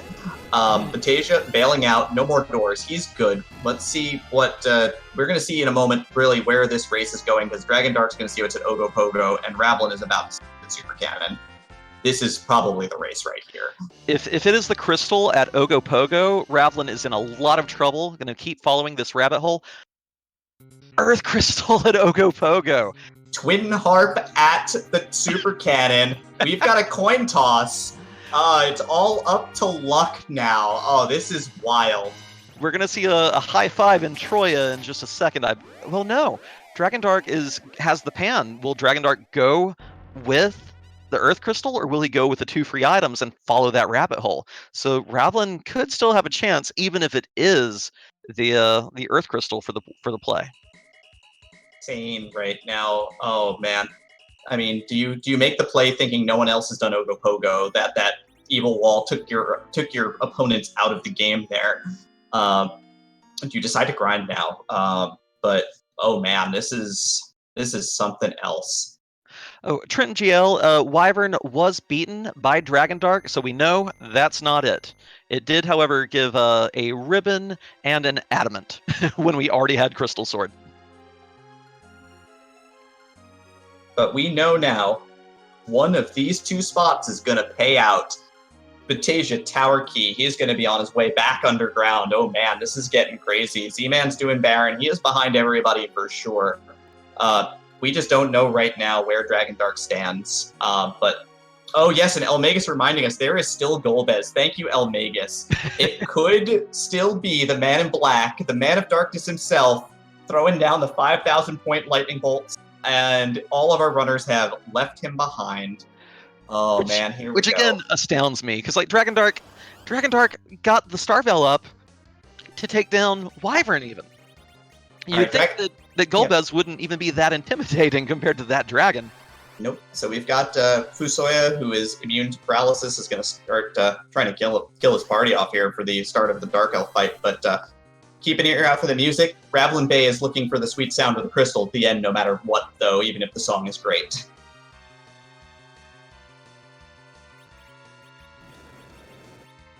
And Dragondarch has decided to follow the Pan path.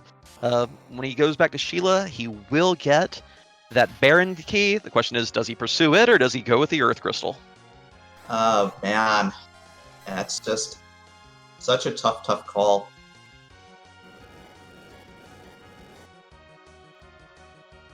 Vitasia healing up right now. He's in the process of patching up. Z-Man is destroying the Kanaza spot real quick. Chat about to get their Name That Tune of the evening. Always hope for a good one, right? Of course, of course. Dragondarch, I think he went for the Pan first because it's the double roll, so he is going to do the Pan drop right now, and he's going to get his Drain Spear and his Baron Key. So now he's got both branches. He's got the Baron Key and the Earth Crystal. We know the Baron Key route is long. We know the Earth Crystal route is one spot. Scala doing the job for everyone. We love her. She does amazing work for the community. She's not just your restreamer tonight. She made over 180 new Zeromus sprites for that Z flag, and she loves the music probably more than any of you. So she has it cranked up. Enjoy that theme music. Yep, crowd going nuts for Locke's theme. I wish I were listening right now, but of course I don't like hearing the echo from the run. But so that's how it goes. Z-Man decides that the Bard is probably not the character he's going to take, and Dragondarch is ignoring the Earth Crystal right now. He is taking the long chain home. RavlinBay has found a free boss. He has gone ahead and found King and Queen Evelyn at the end of this chain. We're going to find out what we've got in just a moment. Yeah, so at this point we know it is either this fight, or Golbez, or that Earth Crystal in Dragondarch's inventory. Question is, with Ravlin, if this doesn't give him the crystal, is he going to go fight Golbez, or is he going to go try to clear out more moon bosses? I don't know, but he is taking down the King and Queen of Evelyn now. So we're about to find out. Dragondarch is in Baron, so he is not taking his extra route, but he will have it once this finishes if it doesn't pay. And Twin Harp is... Here we go. Come on. Oh my, I have to go over that one for everybody because, oh man, are these runners about to get... I think these runners are about to get the longest zonk of their lives. Oh my goodness. Pale Dim Spot gave us the Baron Key. Out of the Baron trash bin, we found the Luca Key. In the Sealed Cave, we found a Mazamune, which is not a key item, but did also find the Mist Dragon. So we kill off the Mist Dragon, we go find Rydia's mom. Rydia's mom's got a key on her person, she's got the Tower Key. Great, we go up to Super Cannon, we break some orbs, we break open the orbs, and they drop a Twin Harp for us that falls from the sky. We go down, we listen to some beautiful music, we steal some things, and we get the worst helmet in the game for the Zeromus fight. We get a glass mask. Who generated this seed again? Oh my god, this is so trolly and so beautiful. I have no words right now. So we've got 2 spots left, Earth Crystal and Golbez. Ravlin is deciding to take his chances with El Golbez, and he is going down to the bottom to take on the Man of Darkness himself. And we are gonna see if Dragondarch has it in his back pocket the whole time, or if it's Ravlin who's gonna get out in front of everybody and be the first person to down Golbez. The Scala cementing herself as the community favorite by far, giving everyone this wonderful bit of trolley entertainment.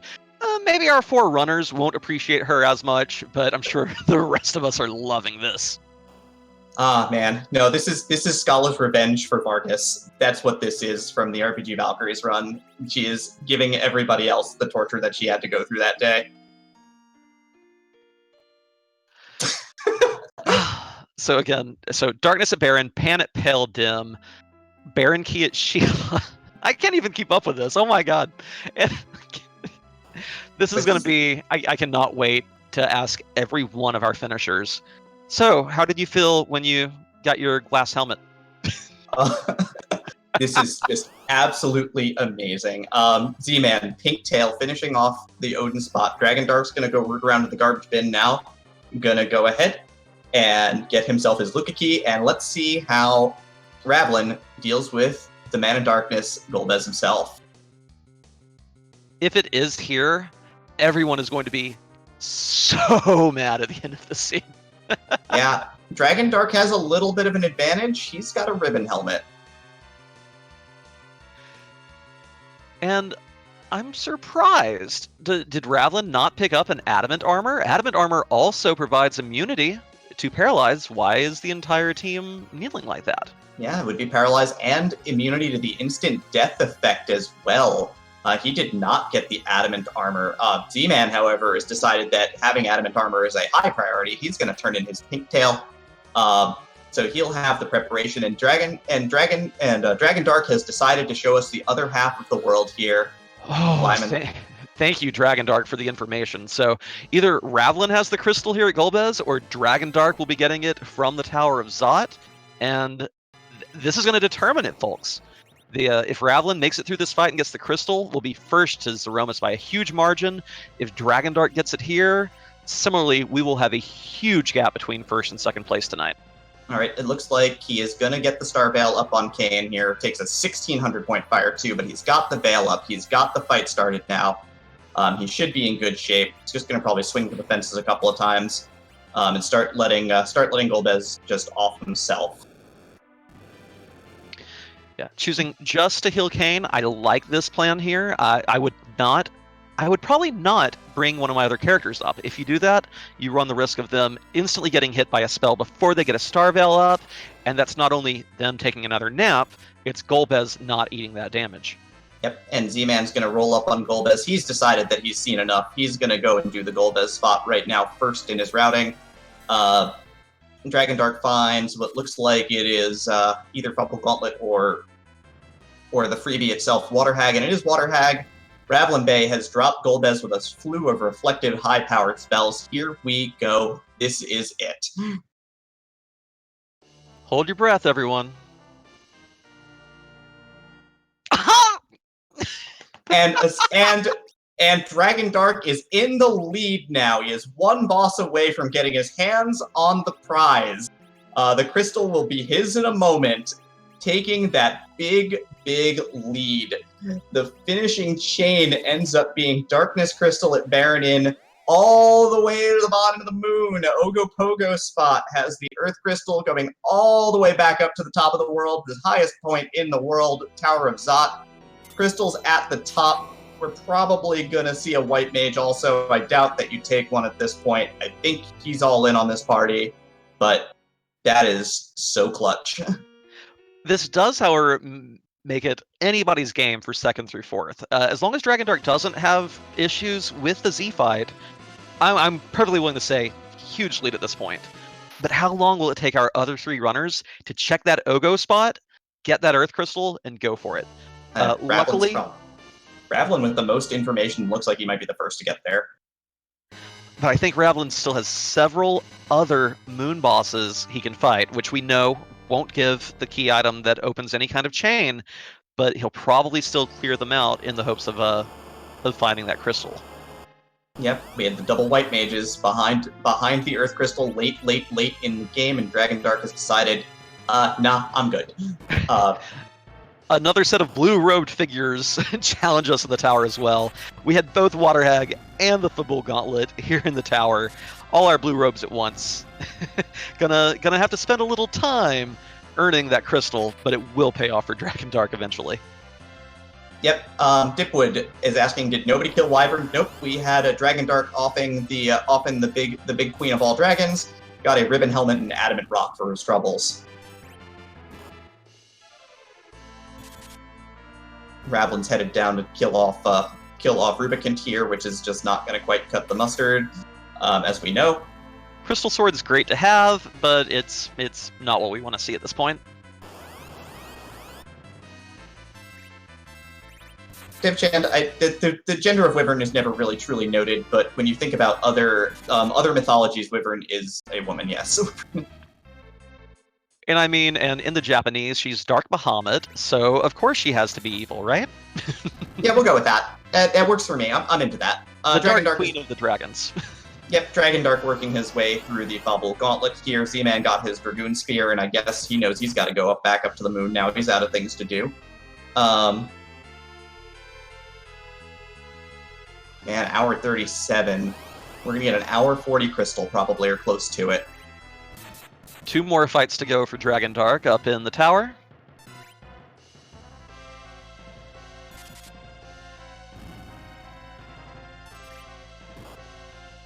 Whew. So, we are going to have... Oh, Zman still has a little more to do on Earth after all. Ravlin, on the bright side, will eventually find that Earth Crystal, and hopefully, looking at his key items, know, okay, let me go chase this. And Vitasia, internet issues, it seems. Sure, he's doing local recording as well if proof calling ends up happening. Yep. This ain't his first rodeo. He is, again, seasoned veteran of the scene. His work with Z3R, his work with other randomizers, so he knows what's up.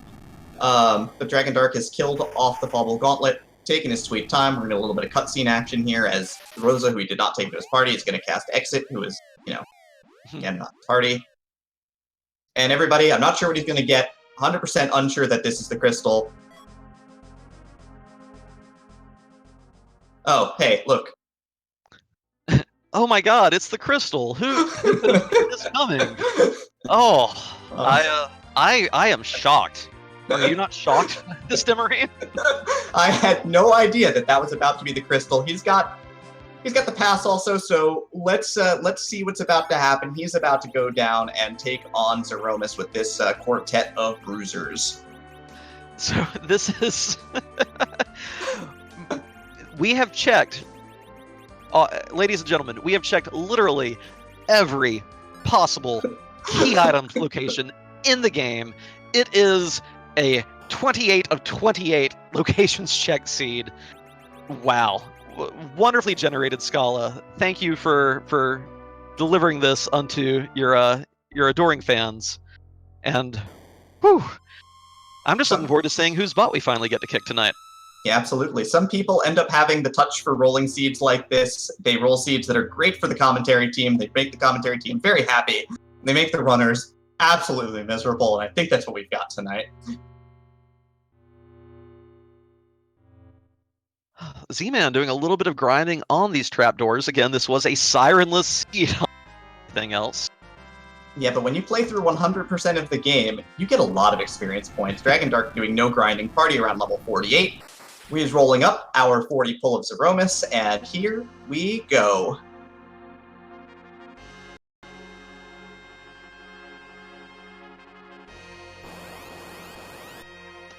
Whew. All over but the shouting now for Dragondarch. Yeah, I'm sure he's executed on seeds like this plenty of times. Just gonna, chug Bacchus wines as fast as he can, and get this party started right away. Oh, and with that crystal sword on Cecil, we are going to see him carve up this Zeromus fight. Are we ready for big numbers, everybody? Because we're about to see some really big numbers. Ravlin, back to the moon. D-Man still grinding. Yeah. Value in Cave Bahamut, but not the value Ravlin wanted. Nope. And we have the good Dr. Wily, who is absolutely not evil. He's just making robots for the good of the world, we promise. I've actually not seen this one. Which of the Mega Man games is this Wily sprite from? Looks like 3 offhand, or 2? It's 2. Yeah, thank you, Skull. It is 2. Gotcha. Oh, man. RavlinBay diving that Lunar Subterrane, heading back to some of the bosses he couldn't deal with earlier, hoping to find the crystal at one of them. My worry now for Ravlin is that if he goes to Ogopogo last and clears out these other spots first, that's just going to eat into his time even further. Yeah, but he doesn't know where it's at yet, so he's just got to dip down and keep going. He has not yet seen a dot done. First big bang, of course, nerfed with a Silk Web. So we are gonna see some Cecil cutting and slicing action here, as well as some Edge cutting and slicing action here. Rolling over 5,000 damage a pop with some of those crystal sword hits, especially under the influence of Bacchus wine. This is one of those situations where Silk Web is really, really nice. Your Zerg fighters get to immediately take their turn when their ATB fills. There's no waiting for you to get back around and input a command. I will be impressed if Wilemus gets off more than 2 big bangs this fight. Absolutely. Z-Man, still grinding, working his way through. Ravlin burning an apple here, gonna get some HP onto Palom, so gonna speed up the grind process for Palom.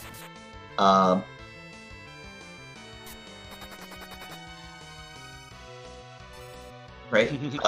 Sid's got a bow, so he's packing. I think you'd think there was a samurai bow way early in the seed that he's finally getting to use, so he's going to be firing off arrows with Sid. Second big bang is going to be a full take, and Edge is going to die. Everybody else is okay, though. And this is a strategy that we've seen several runners using, is that if your team has the HP and or magic defense to tank a full power Big Bang, don't bother nerfing. Your nuke animation, the counter nuke animation, eats up those precious seconds, especially if it's in a tight race, which we know this one's not, but every little bit helps when you're going for those first place times. Yep, and of course, with the character down, with Edge dead at this point, that just increases the power of the Cure 4 on the other 4 characters, which is really what you're looking for here. You want to make sure that you're getting off as large a Cure 4 as possible, make sure you top up everybody above that 21-2200 mark. And he's got the ribbon for Fusoya, which will probably keep his damage from under the 1800 line, which is really what matters for him. PMA asking in chat, why wouldn't he put Sid in the back row with the arrows?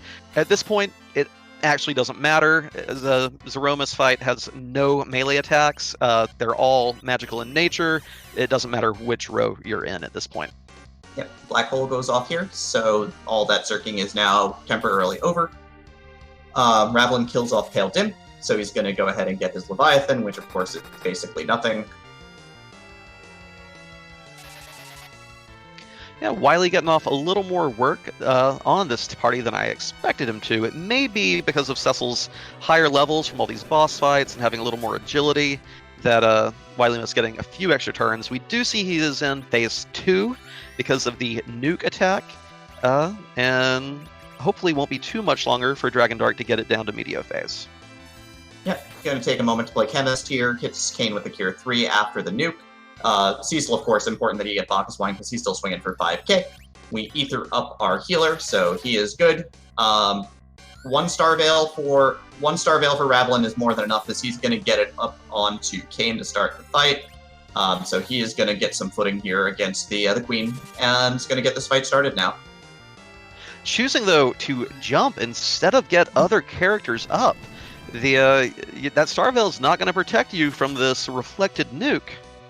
Yeah, but he's got the Dragoon Spear, so I think he's counting on doing enough damage through jumps. So I think he's just counting on 2 jumps being enough to kill this spot off. More importantly, though, on Dragondarch's screen, he has moved to Medio phase. This fight's about to end. Just a brief note, the Lunar Dragon spot does have a combined 42,000 HP, even with that spear, unless Ravlin gets some... Nope, that's going to be a rip on this fight. Little more HP to dig through there than you may have thought. Oh, and we do have our finisher. Dragondarch has won this race, takes home the 4 points. SRL official time of 1 hour, 45 minutes, 8 seconds, in the trolliest seat I think we've seen. GG Dragondarch. Yeah, what an absolute trolley mess that this was, but man, that was a lot of fun. And our other 3 runners are still having fun right now, as Ravlin is going to be our second runner to pull Ogopogo. Gonna go ahead and find the evil wall and probably dismantle it pretty quickly here. And hopefully we'll be getting Dragondarch in for an interview in just a moment. Looking forward to letting him know what kind of bullet he dodged, not chasing that full pan chain. Yeah, he only went halfway, and halfway was the right call.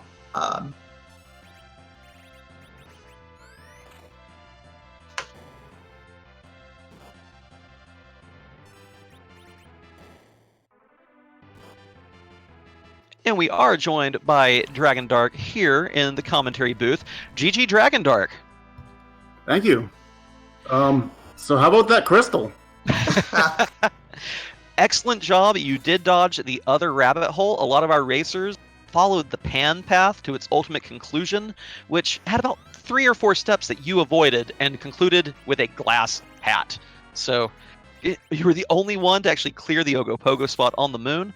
What were you thinking when you got to around that hour hour 35 minute and seen no one else had finished. I figured everyone was going through the same thing I was, where there's just, it's like the crystal you had, I knew, like, I did all the bosses on the moon because I'm like, I don't want to have to come back here. If the crystal's up here, I can just go straight to Z. If it's not, I can go back to the other planet. I don't have to come back to the moon at all. So I just wanted to clear all the bosses in that one run, and it just turned. And I mean, I got the pan up there, and I got the pan and the Earth crystal, and I went and did the pan because it was earlier, and then it's like, well, I'll do Earth crystal next since I have it, and I just got lucky, I guess. Definitely made the right decision there. Just to recap for your knowledge sake, it went from Pan to, you had to, of course, smack Yang, and then you got the Baron Key. Baron Key gave Tower Key. No, it gave Luca Key first. Oh, it gave Luca Key. Yes, Luca Key didn't actually give a key item, but Mist Dragon was there. Mist Dragon gave Tower Key. Tower Key gave Twin Harp, and Twin Harp gave a glass helmet. Oh, that's painful. Like, Luca Key was my next choice. I almost went down there to do that next. I'm like, okay, there's no boss there. I could possibly go do that, or I could just go do Zot. I'll gamble on Zot. It was the gamble that paid, certainly, because again, you avoided probably what may have broken RavlinBay's heart a little bit, but he is actually on track right now as he took down the evil wall with just Cecil alive, and he is going to go ahead and land the whale over here at Torea, and he's going to go up to the Tower of Zot now. It will be kind of funny that he's landing the whale there, though, because that means after he leaves the tower, he'll be on the Enterprise, and we'll have to make a little walk of shame back to Troya to use his pass. So, Dragondarch, any other thoughts on this seed? When's your next match? Next match is next Monday, I believe. And as for other thoughts, I was actually a little concerned when I didn't find any sirens, because I checked every shop and there was just none. Absolutely. I believe this is our second, if not third, sirenless seed of these round of flags, so kind of a blessing that you had to fight so many bosses. Definitely took care of the grind aspect of it for you. That was the other reason I wanted to stay on the moon, because I knew the bosses gave really good experience, and as long as they weren't like overly difficult, I could just get my experience from that and not even have to worry about the grind. And as it turns out, I came off the moon and I basically was at the level I needed to be to take out Z already. Absolutely. Yeah, and yes, we see your next match is on August 20th at 9 p.m. Eastern. You'll be playing against Silverfire, Zyrak, and me. So that'll be my fourth match as well. Going to be good to wrap it up and be able to just relax for a couple weeks at that point, right? Yeah, tell me about it. I gotta switch gears as well, because I'm also the Zelda Randomizer tournament just started up, so I kind of have to go back and forth between both now. Ooh, gotcha. Well, hey, I'm sure a lot of those skills, come across, your strategies, your routing decisions, get to put those skills to use in a variety of games, and you're killing all of them, dude. I didn't feel like the last couple races for this, but I'm starting to finally get to that point where I don't feel like I'm like still learning I'm still kind of learning everything fresh. I'm at the point where I feel like I understand at least enough to be competent and mildly competitive, but it still kind of feels like my early Z1R days, when I was still just trying to pick it all up and put it all together in such a short amount of time. Yeah, I know that feeling pretty well from, learning this and then learning Final Fantasy 1, so I definitely am with you on that one. But yeah, that was a crazy little ride, but I think a lot of your experience has pulled you through, so you're sitting at 7 points right now. So still kind of wanting for a win, I'm sure, in that last race, I bet. Yeah, definitely. I know if I don't get at least first or second, I probably don't have a chance of getting at advancing. Well, we have seen a lot of upsets. There's no way to tell for sure what that play-in match cutoff will be. Could be, surprisingly, a little lower than people expect. We may have a lot of really great runners, scrambling over each other to try to get into that 13th through 16th play-in match and that 17th through 20th play-in match. So you have a great shot. Keep at it, and we'll look forward to seeing you next Monday. Yeah, hopefully I can put on another good show. Best of luck in your last race, Dragondarch. Thank you. Meanwhile, up on the big action, RavlinBay looks like did pick up Rosa, wanted a white mage. Interesting choice. Will have to grind her up for her to be viable in the Zeromus fight. He will be rewarded with his crystal in short order, though. The question is, what is he going to do next to get Rosa up to fighting strength? That's a good question. There are no sirens out there. This probably means a quick moon play, but that's not very quick, honestly. And you have to be nervous at this point. It's an hour and 53 minutes in. You're having to fight the Fabul Gauntlet. First place didn't wrap up until an hour 45. Who knows how many other people are either at the Zeromus fight? We know no one else is. They're still a ways out from hitting that crystal. But yeah. you just have to be so nervous at this point. Yep, Vitasia's at the Bahamut spot right now. Just seeing him sort of flash in and out. I guess he must have finished it. He's leaving. Z-Man is about to get heartbroken, I think. I mean, he knows he's in trouble either way, and I think with the really late dot done, I'm pretty sure he thinks he's on the right track right now, I would say. Yeah, you'd think. I've come across this item on the moon. It led to another 6 or 7 item chain, including having to peek Mist Dragon. You know, look at that boss. Don't just look at the key item. But it's going to be some heartbreak. But hey, we at least get more of Locke's theme, I believe. Since Ravlin will have to take a little bit of time to grind his Rosa up before fighting Z. Man, oh man, oh man. This was tough. This was definitely a tester for sure. Tough bosses, tough locations. No sirens means you are taking on tough bosses at low levels. The one thing I think that has surprised me the most about this seed is the number of runners who went into the Giant to grind. And that number being 0, which surprises me. I love the Giant grind. You get so much XP so quickly if you have a source of the weak spell. But on the other hand, if you're going to be basically full clearing the game and fighting every boss, why bother? I can't argue with this.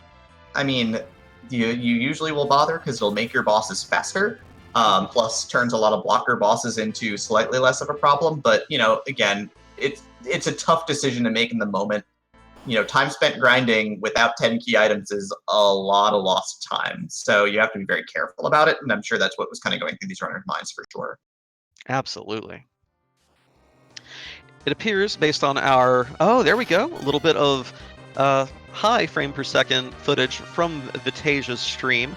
Appears to be working his way down into the Lunar Subterrane. Will hopefully be making his way to that Ogopogo spot pretty soon and getting the Earth Crystal. Did not apparently fully follow the Pan path. I see a tower key, but I don't see a Twin Harp. Of course, that may just be a side effect of our trackers not being able to update with the stream issues. Vitasia may have already full cleared Cave Magnus as well and gotten that glass helmet. We'll only know for sure if we get a good look at his inventory in a moment.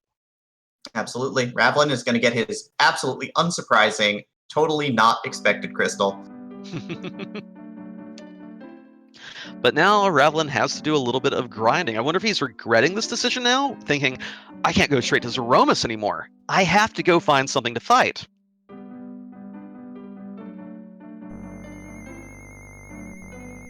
Picking up the hovercraft? Oh, Ravlin must still not have gotten that adamant armor. Okay. Yeah, he's going to grab that adamant armor, get that ultimate protection, and then we're going to see what he's going to do about this, but we are going to push into the 2-hour mark shortly. Z-Man's going to get a glass mask at 2 hours, which is probably, again... soul-crushing. it's kind of a thing. Bet Ravlin's thinking, oh, I wish I had this earlier during that Golbez fight. Would have made life infinitely easier. Only boss at Raffle. Go ahead. Oh, yeah, I was going to say, definitely want to pick it up before heading back to the moon, though. Should make the Zeromus fight pretty easy.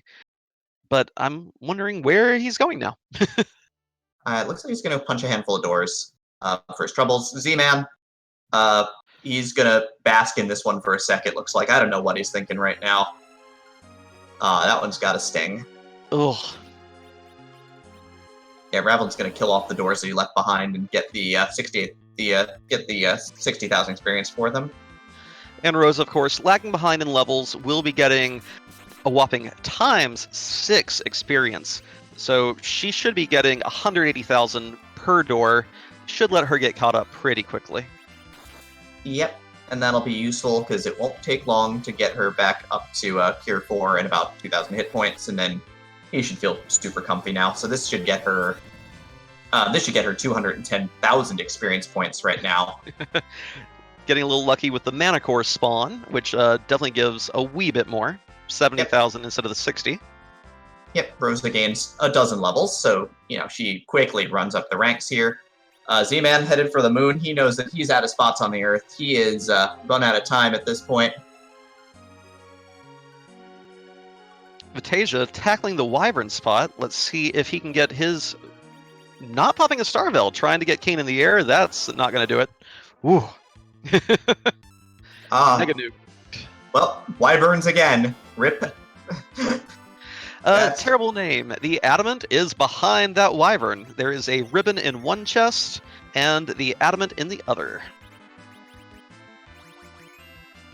So clearly what we're saying at this point, chat, is that the true winner of this seed, the Taker of Souls, is Wyvern. I think at this point the Taker of Souls is Scala Kitty. I think she has reaped them accordingly tonight. I think I saw a little bit of Z-Man die inside when he got that glass helmet. You could just feel it through the stream when you hear that victory fanfare and you actually didn't win.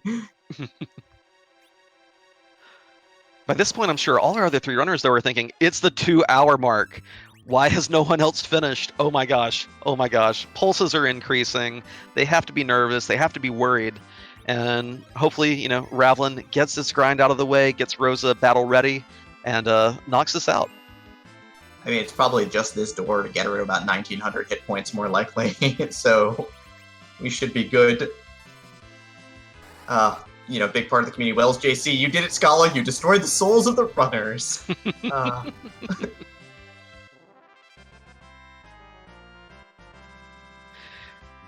Corpus Cav asking what happened with this seed.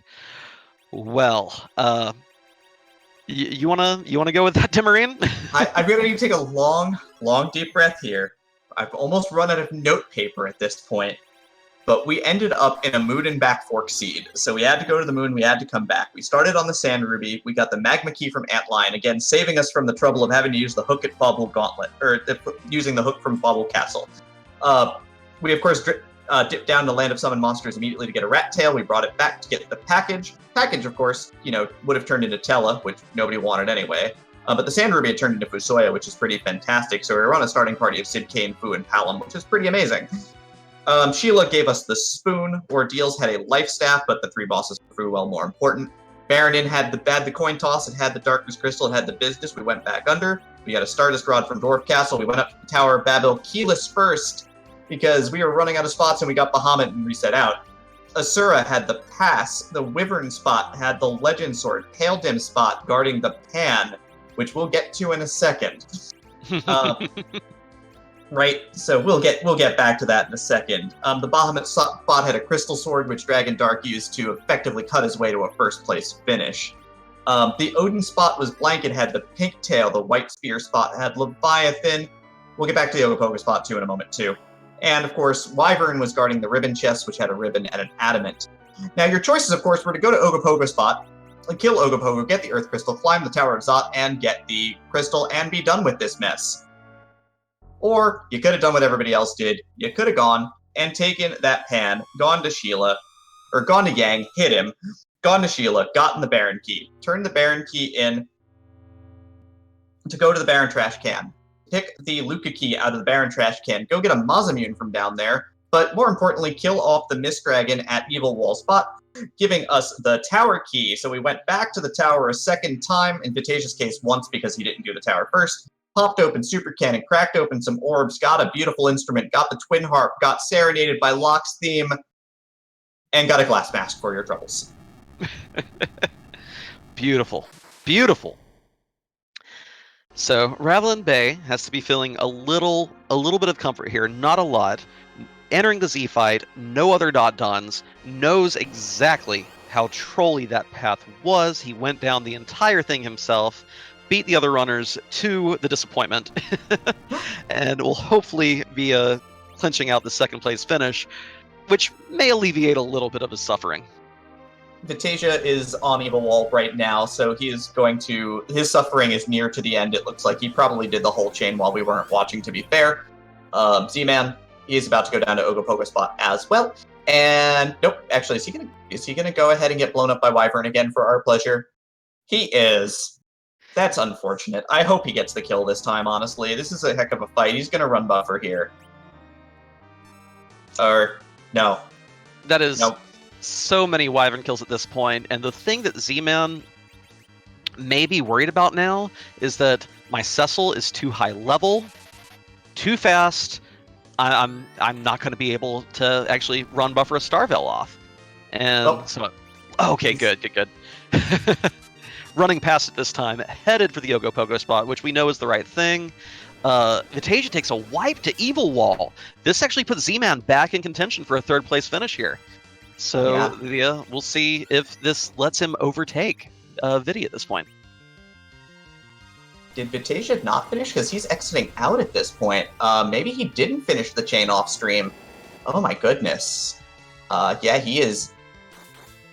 He's healing up for something.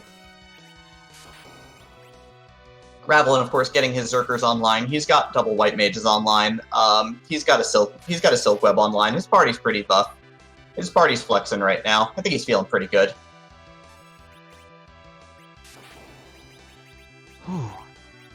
Gotta feel a little bad for Vitasia at this point. Evil Wall spot, definitely a little rude, but heading back to Earth, gonna see these other two finishes, and it'll still take a while. Z-Man has to beat Evil Wall himself, has to sit through the scripted Water Hag death, and then the entire Fable Gauntlet.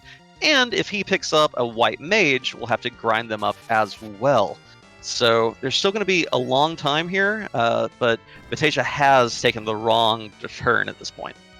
Yeah, absolutely. Ravlin, of course, his party's at full health to take this big bang. So it looks like he'll be in some pretty good shape here. I mean, Edge is hitting for about 2k, but Cecil, of course, is still the king of all paladins. It's hitting for 6,000 a swing right now. So Ravlin is cutting through this about 11,000 damage a turn right now, so that, only about a dozen turns before this Wily goes from okay to escaping in his pod.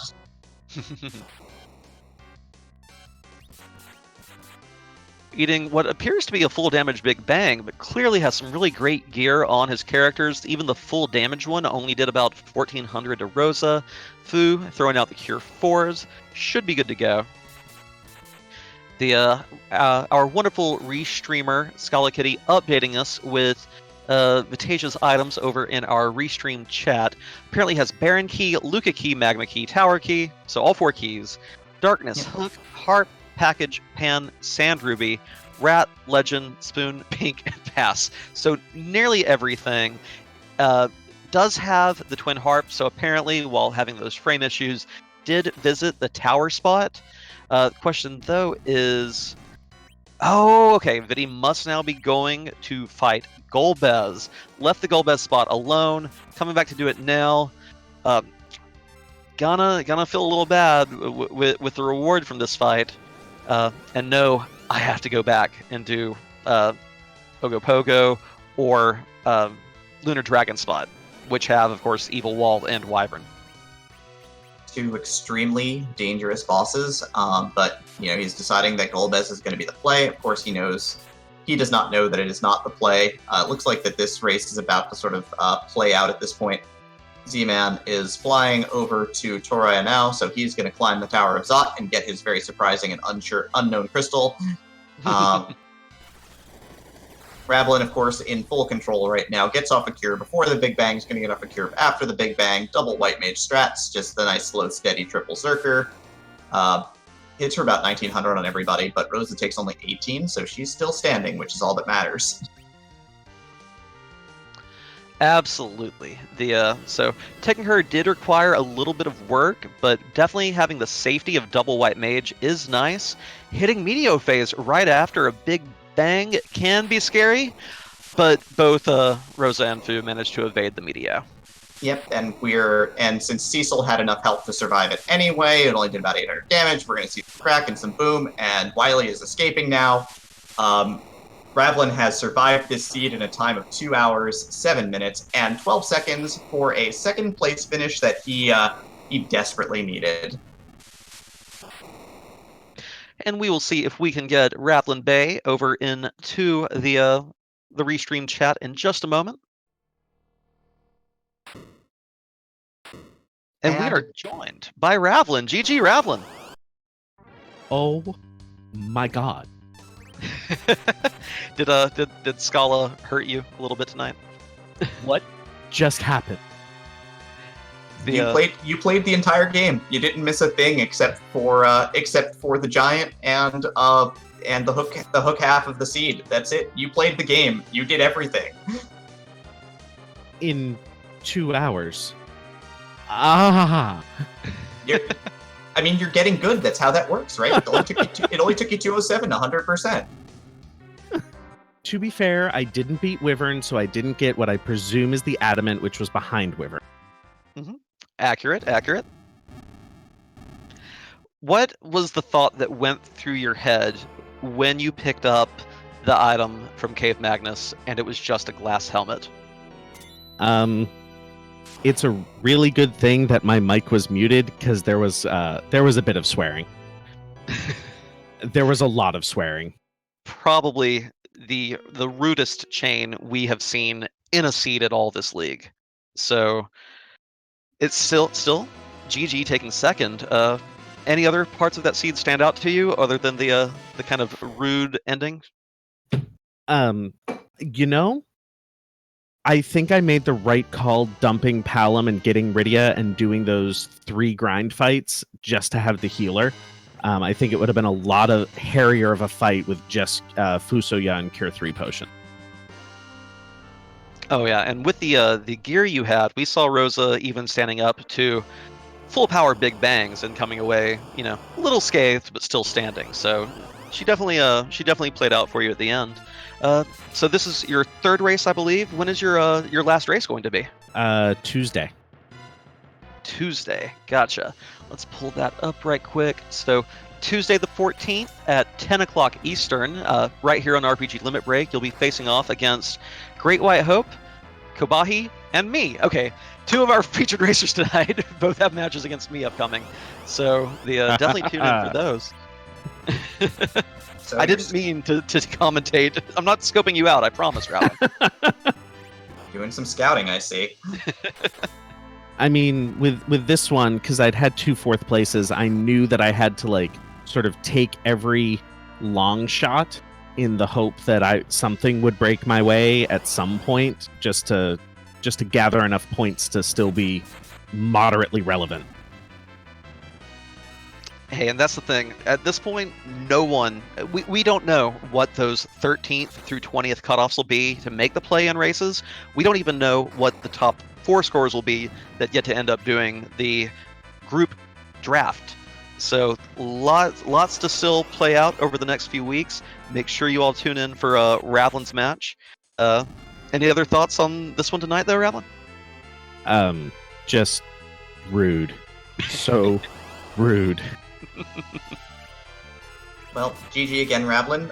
We're looking forward to your final race. You're sitting at 5 points right now, so I know you're probably feeling that you're going to need a win. But still, you've got everything to play for right now. I do.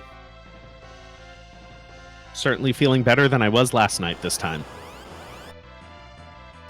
Yeah, we take these when we get them. Yep.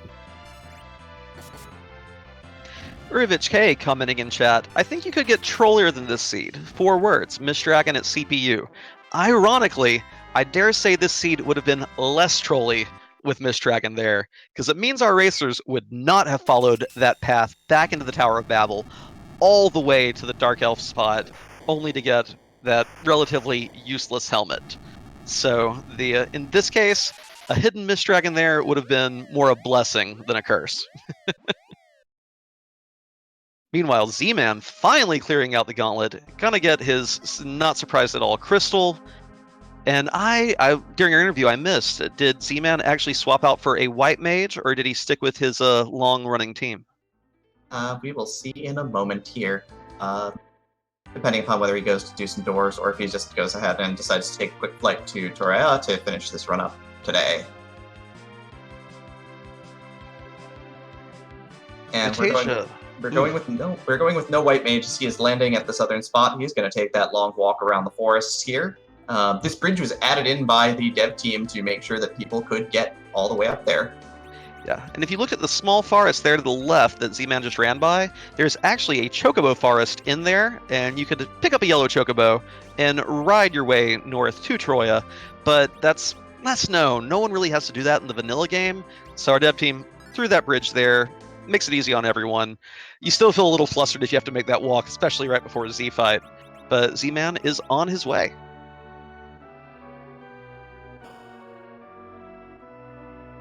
Meanwhile, Vitasia grinding up doors, guessing he's thinking, I need a few more levels if I'm going to go back and do the Wyvern spot or the Ogopogo spot. Or, pardon me, not Wyvern spot. It's actually the Wyvern at Lunar Dragons, Evil Wall at Ogopogo. Both have done work on our runners this stream. Very difficult seed. Z-Man looks to be on his way to taking third tonight, though. Yep. So, of course, Rivers McCown in chat asking, what did everybody forget? I'm going to do the recap one more time because I am getting far too much joy out of this, and I apologize. Not really. So, Rivers, what you missed on this seed was the Darkness Crystal took us to the moon from the Init Baron. We went up, we did the Pale Dim spot, and we got the Pan. We went back down. We had to hit Yang. We got a Drain Spear, but then we had to fly all the way back up to Babul to go ahead and get the Baron key. After rooting around the Baron trash can, after the Baron fights the King, we got the Luca key to go down to the Sealed Cave. Sealed Cave had a Mausoleum, but we were more interested in killing off the Mist Dragon down there to bring down Bridia's mom, the Scourge of all Summoners. Mist Dragon led to us looting her for the Tower Key. Tower Key broke open to some orbs there. We got the Twin Harp. We went down. We listened to Locke's theme. It was great. We had some fun. We enjoyed ourselves, and we got a glass mask. And that is this seed in a nutshell. Well said, well said. Although I missed part there in the middle. Do you mind doing that one more? I wouldn't torment you so. We have other better ways of tormenting you. Yeah, I've still got 2 more races. Yeah, looking forward to a Tower Key chain leading to a glass mask for yourself. Hey, early Tower Key paid off in my first race. I just got rabbit real bad. That Twin Harp, it did work this race to our runners, and Twin Harp and Mist Dragon in your race did you dirty. So it happens. It happens. Hey, the randomizer's gonna do work sometimes, and tonight it did work. But we've got Z-Man gonna nerf with Nuke here, getting started. That Nuke, of course, with the Stardust Rod and levels on Palin is gonna do 10,000 damage -1. Otherwise, getting his Zerkers in place, going to go ahead and patch up his party here. He's going single white mage, but boy, is he going with the DPS strats. He's got the Spoon for the cap damage. He's got Cecil with a Crystal Sword. All the things you could ever want in this world, you've got them.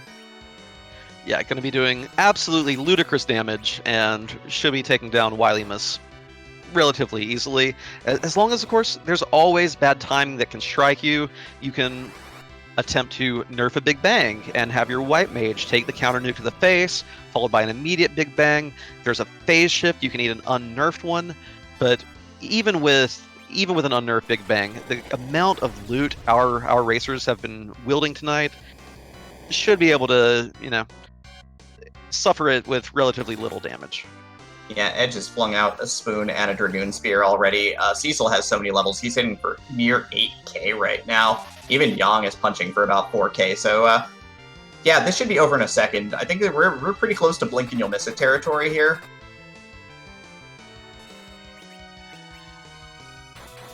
Panda Capre saying you should add a Dio sprite into the game. He's already there.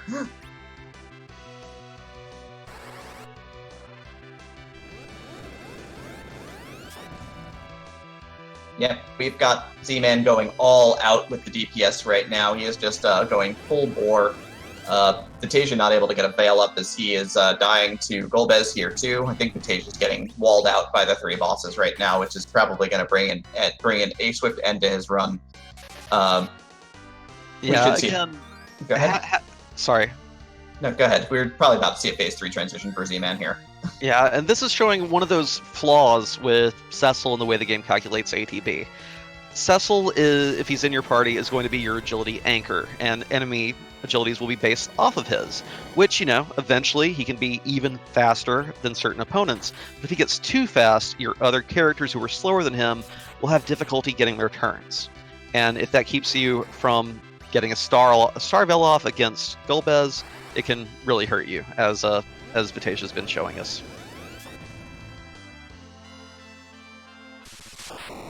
Yep, Z-Man is just throwing caution to the wind here, and he nukes Wilymus down. One last shot, taking down the capsule. Wily's going to escape right now. Z-Man finishing in 3rd place. 2 points for him. 2 hours, 17 minutes, and 47 seconds. GG to Z-Man. Whew, heck of a seed. Heck of a seed. Z-Man is going to finish with 3 3rd place finishes and a 4th place finish. He will have a total of 7 points at the end of the league.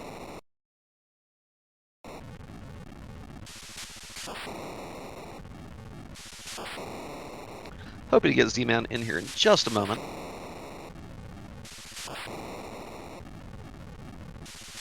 I'm sure he needs a minute at this point. That was a marathon. And we are joined by the Z-Man himself. GG Z-Man. Hey, thanks. I appreciate it. Marathon. How you holding up, buddy? Oh, I'm fine. I mean, I needed to take a gamble. Then that's what it came down to. I knew I needed to win this race. I needed to take a gamble. So I found the pan. I found the wyvern. I'm like, you know what? Let's just get out of here. Let's follow the pan as far as it goes, and it's also been my luck in races that the pan guards the crystal.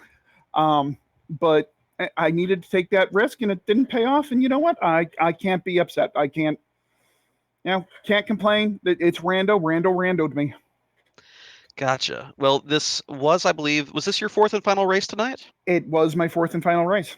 Gotcha. Well, definitely we can wait with bated breath and see how the standings play out, and if you'll get a shot to make it into one of those play-in races, whether you do or not. What else do you have on your agenda? We've asked everyone about their upcoming league races, but what irons do you have in the fire these days? What irons do I have in the fire? Well, obviously I'm commentating this. I am doing the Dragon Warrior Randomizer tournament, and I'm doing a bunch of commentary and racing there. I'm currently 1-1 in the 5-round Swiss. But other than that, other than some commentary in the Dragon Warrior tournament, that's all I have in the fire right now.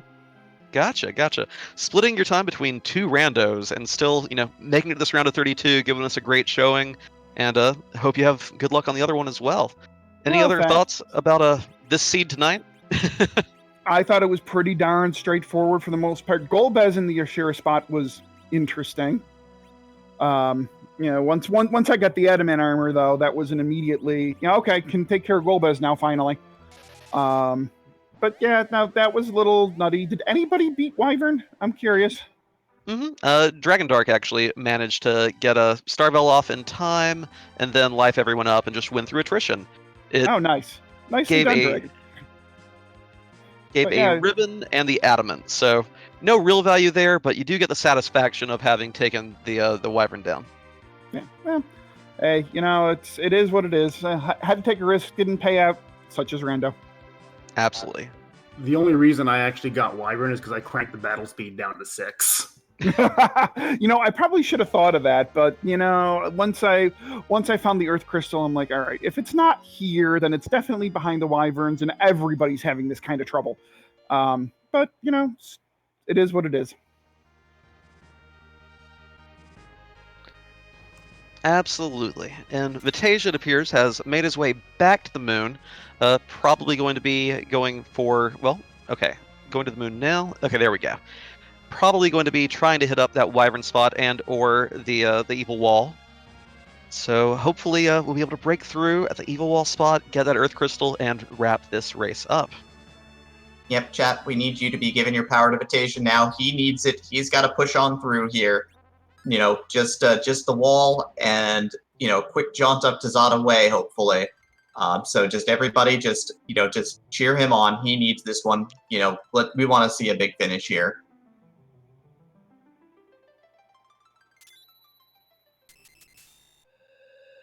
So while Vitasia works his way down back to those lunar bosses, just want to give you all a quick update on upcoming races. There is one scheduled for tomorrow night at 10 o'clock Eastern between Hippos, Silverfire, Fred Coughlin, and Nirm. Unsure what restream channel will actually be on for that one, or if there will be one, but definitely a good one to look out for.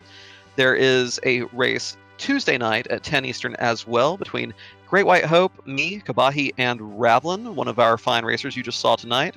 That one will be here on RPG Limit Break. Wednesday at 9 p.m. Eastern, another one here on RPG Limit Break with Dipwood, El Magus, Mr. Ubik, and Obda Jr. And then we have a little break, it looks like. Pardon me. There is a race on the 16th. Not sure where that one will be restreamed yet. And then a whole lot of it coming up next weekend, starting on the 18th. A triple header, pretty much. So if you like what you're seeing, make sure you're following RPG Limit Break. Going to be a lot of races here. We do have our community races every Monday night at 9:30 Eastern on the Randomania Network and at 7 o'clock Eastern on Fridays on the Speed Gaming Network. Join our Discord. Come learn to play the game. Get in one of these community races. League already has its participants, but there will be more in the future. Tons of fun. Come learn the game. Come have a blast with us. Yeah, absolutely. With respect to the other randomizer communities I'm a part of, this one's the best. Please come out. We're extremely newbie friendly. We want to see everybody, enjoy this wonderful randomizer. You could be, the next time there may just be another league one day. It probably won't be for a little while, but when that time comes around, you could be the next person here running on RPG Limit Break in the top 32. You could be the one who is showing us how it's done, or you could be the one who is taking it from Wyvern and getting Mega Nuke for everybody out there. Ouch. So wonder if Vitasia's going to keep trying that spot or head on further down and go for the Evil Wall one. Okay, going right back into the fight. I wonder if we're getting a few frame drops. I wonder if Vitasia's considering adjusting that battle speed. Oh, Pale Dim, not fought this one yet. Adjusting that battle speed the same way Dragondarch did, or gonna go for these other ones.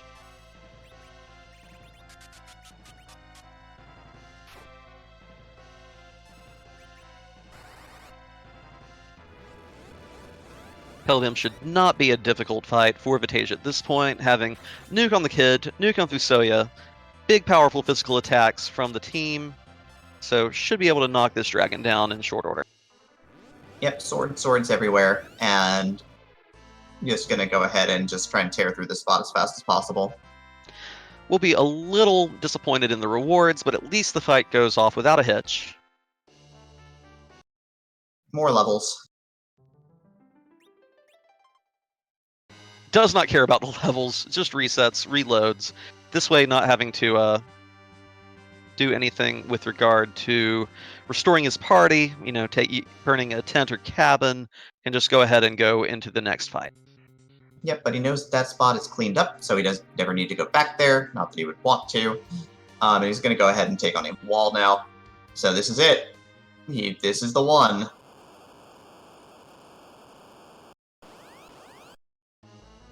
And we know what's here.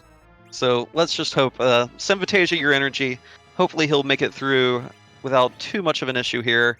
We have the levels, we have the gear, we have the HP. Just have to actually knock this wall down.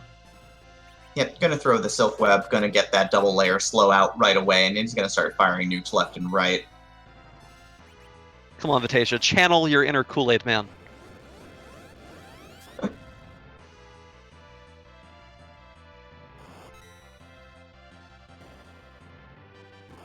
Yeah, it doesn't care about the petrify counters, doesn't care about anything right now. It's nukes for days.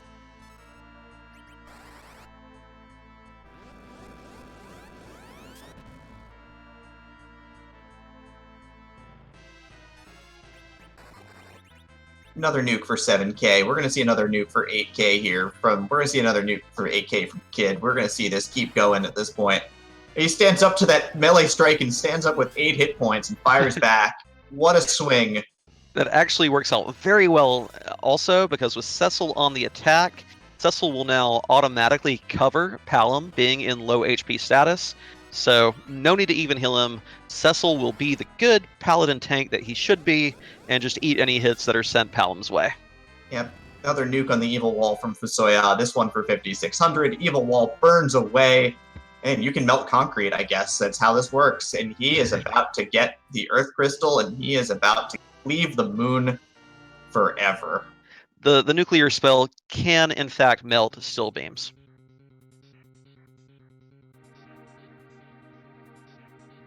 All right. A little bit of rage walking. Gonna have to walk back up one floor and fly away. Vidi knows at this point, it has to be sure, this is my crystal.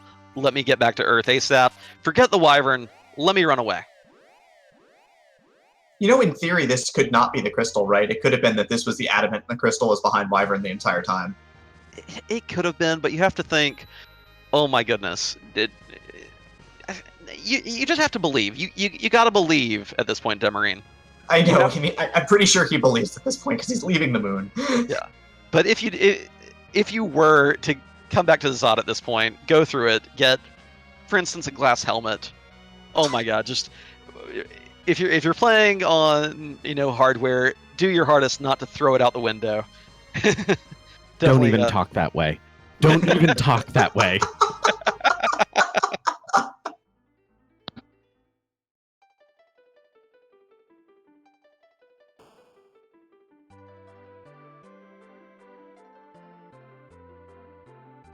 And Vitasia is headed to the Tower of Zot, where he is going to get to kill one very easy boss, and then wade through one very slow but easy boss, and finish this up. I do just love how the Fabul Gauntlet giving you about an additional 4 minutes onto your time at the very end is just the cherry on the crap sundae that this seed has been for our racers. Just, oh, okay, you're here. Okay, you have to wait even longer. No crystal for you yet. It's there. It's waiting for you. It's just, you can't have it right now. But on the bright side, we do know that these bosses will not present a challenge for Vitasia. Vitasia will be able to close this out. Very good to see. No more banging your head against the evil wall, getting mega nuked, all the way back to Earth. Vitasia's going to be just fine. It's just, all over but the shaken. Yep, Fusoya is heckin' level 61 right now. That's how many bosses that Fusoya has seen die this run. He's gonna see Water Hag here, and he's just gonna look at Water Hag and go, Why are you even here? Why do I have to hit you 3 times? Just fall over. The relative speed bump in the grand scheme of things. Water Hag cutscene, Fabul Gauntlet, 6 fights. Shaking screen cutscene. Yeah, this is pretty long. And just a reminder, as Vitasia is going through this, make sure you give all runners a follow. They didn't just perform for you tonight, they suffered for you tonight. Vitasia just caught the worst of it, sadly, but is going strong, showing his perseverance, fighting his way through this absolutely rude seed. Gonna still, finish the fight. So make sure you show your appreciation to all 4 of these racers for slogging through the pain. I mean, and also showing off some fantastic technique and taking down some very difficult bosses, very difficult spots, making some very difficult decisions. The times were long, it looked brutal, but these runners really showed what you can do, and they really did have a good run at this. These seeds are not easy, and these seeds do take some experienced runners some time to get up to speed on playing, so the fact that they were able to work through this as long as it was, and with all of the difficult bosses where they were, they really did show how you can use a lot of the different tools to your best effect to get through fights and to get through this game. Absolutely. Vitasia stream's a little bit slow right now, but I'm pretty sure he sent Water Hag packing pretty fast there. I don't think his failures were going to miss. Yeah, got a little bit of a freeze here, but at this point, should have moved on. Yeah, here we go. Already in the gauntlet fight. Looks to be that's probably the first General and Fighter combo. Did not take either White Mage, has no interest in doing any more grinding, no more fighting. Let me out of here. Let me go fight Zeromus. Oh my goodness, Seed, please. Yep, Vitasia's part of team. I've seen enough, and by enough we mean I've seen everything, and by everything we mean actually everything. Oh, but I wanted to see who the Eblin Royals fight was. And who was on the Giant. Go ahead and pull the file yourself, and you can go check on your own. Oh, never mind. I don't want it that badly. So Vitasia's gonna, work his way through this, and then he's gonna go ahead and, deliver Yon Crystal, which will be great. Margaret Ann, no thank you. I mean, you're spoiled in the seat anyway. You'd know not to take the long road to nowhere. That's true, and that is one thing. You mentioning this, you don't want to be spoiled, but one thing we were talking about the Zelda 1 randomizer community a little while ago. One of our great racers, Fred Coughlin, develops that rando, and they've been doing a little experiment where you give a set of racers a seed in advance, and they have all the time they want to route it to see what it holds, and then after routing it, they treat it kind of like a vanilla speed run, a game where you can know all the intimate details of it in advance and just see how quickly you can destroy it. And this seed here, I think, would be a prime candidate to see the difference that knowledge makes. So maybe I will run it. We'll see. Be interesting, for sure.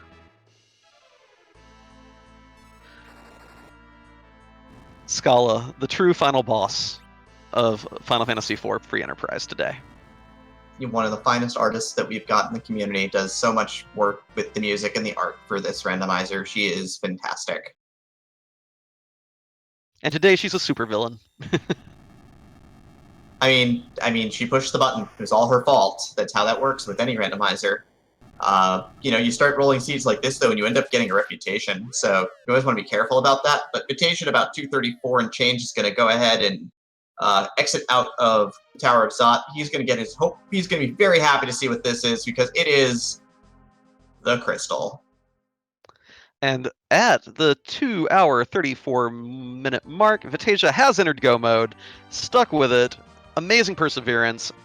Let's go kick this Zeromus booty. Don't you mean let's go make Dr. Wily escape? Fair enough.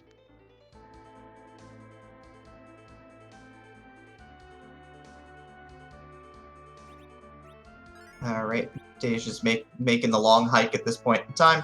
Gonna save outside of Toroya, and then he's going in, and we're gonna see him comprehensively dismantle Zeromus at this point.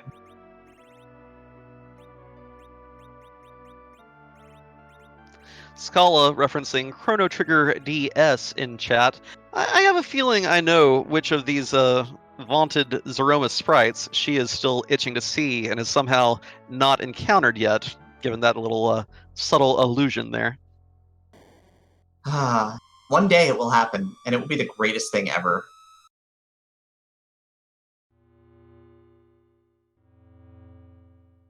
Might happen for one of these 4 runners. They can get their sweet, sweet revenge. Everyone's like, I want to fight Scala at Zeromus. I want my revenge. Where is the sprite? But Vitasia first is going to go ahead and fight Dr. Wily in just a moment here. Probably has his weakness, which is, Crystal Sword and direct damage. So this should be good. Vitasia should wrap this one up, and we should be really, really happy to see him wrap this one up, because he has gone through a lot. Absolutely.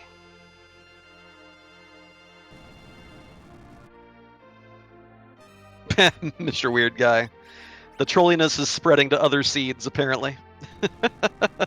Loaded up with the glass mask? Oh boy. I mean, the first item being the glass mask is fantastic, because all of a sudden you're super armored from physical attacks from the early bosses, and it's great.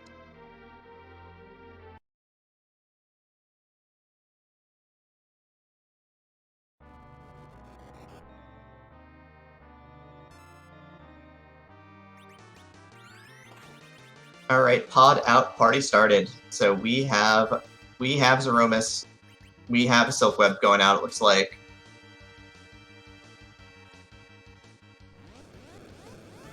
Looking forward to seeing these huge damage numbers from Cecil in just a second. The counter nuke hitting Fusoya for a decent chunk of change, though.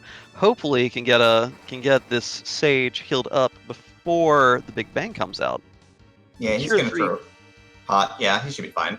Yeah, that should go off in a hurry. The nice thing, by the way, for those of you watching, with the very first Big Bang nerf, is you don't have to wait for the Zeromus sprite to shake. For all the subsequent ones, you do have to wait for that shake to finish, or it won't knock his magic power down. But at the very start of the fight, go for it. Get that spell off on him, eat that counter nuke, and your first Big Bang will be, moderately acceptable. Ravlin's asking if they all had different ending parties. I think they did at the end of the day.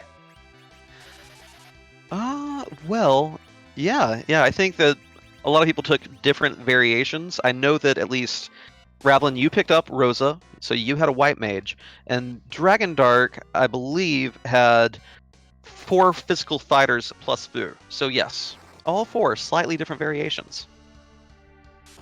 Yep. Right, so Vitasia sets up his berserking core at this point in time, playing it fairly safe. He's going to go ahead and looks like is he reflecting this? Looks to be trying to just do maximum DPS. Not going to nerf this Big Bang, but his character should have the HP to deal with it. Yeah, he's nuking off the kid right now. Ravlin, you are correct. Yang was in Eblin Cave.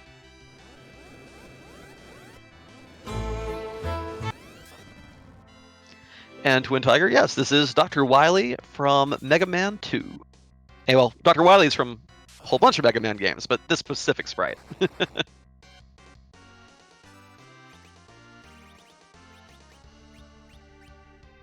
Alright, we've got some more nukes going off right now from the kid. Another reflected nuke's going off right now, and then we've still got the Zerkers going, so we've got that damage output, so this fight's going really smoothly right now. Reflected nuke from Palom is going to go off.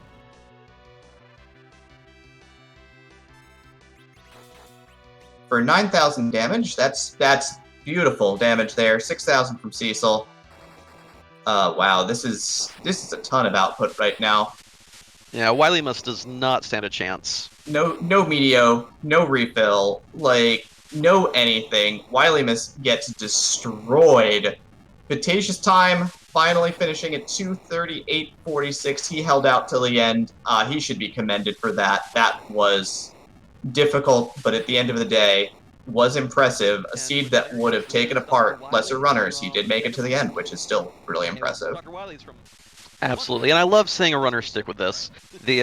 Sometimes if you have several dozen places to check, you might just want to say, okay, let's go ahead and get the show on the road, or if there's another race that's going to be happening. But at the same time, I love seeing racers finish the fight, sticking with it, especially in the face of adversity like Vitasia was seeing with the Wyvern spot and with that evil wall. 8 wipes at both spots, decided, no, I'm going to come back, I'm getting my crystal, I'm finishing this seed. And we are joined by Vitasia right now. GG, Vitasia.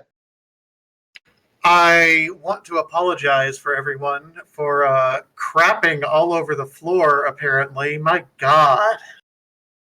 You do realize that you're talking to a commentator who has twice as many 4th place finishes at this point, correct? This was one of those scenes, I knew I went up to the moon early, way too early, but I'm like, okay, let's see what I can do. And I got the triplets, Sandy, Cindy, and Mindy, and I'm like, okay, I can kill these guys. And just followed that string forever. And I felt like I was struggling the entire time. And by that time, I was just debated and tilted and ugh. Yeah, your stream is a little up and down, but I'm sure that your heart was a little bit broken when you saw that glass mask, I'm sure. It was. I knew that as soon as I hit the end of that, I was trying to commit to the gamble. Like, okay, I did it. I probably went up there too soon, but I'm going to full commit to this because I thought it was my only way really to win. And I full committed, and then I'm all over the place. And then, like, Golbez at that spot was horrible. Wyvern at that spot was horrible. Evil Wall at that spot was horrible. I'm like, man, I can't. I was just running around, like, trying to figure out what I need to do. And at the end, I just need levels. And that was that. So GG to everyone who finished the C. This was this is the most difficult one I think in the league I've seen so far. I cannot argue with that at all. Just a very rude seed. You get a key item on the moon that says, hey, do you want 2 more free key item checks? Yeah, that sounds great. All right, get ready for the worst rabbit hole of your life. But you stuck with it. Good job wrapping it up. I see that your next race is actually against my co-commentator this evening, Demarine, along with Hippos and Couch 23, Saturday at 9:30 p.m. Eastern. So, gonna have any plans for preparation going into that race? More practice, less sucking, and yeah, that's pretty much it. Just gotta. I think my most. When a gamble doesn't pay off, I need to keep a clear head because I was tilted from like go at that point. But Demarine, GG, you got a nice firsthand look at how horrible I am. So I think you and I both have to make some pretty severe gambles to stay in this thing, don't we?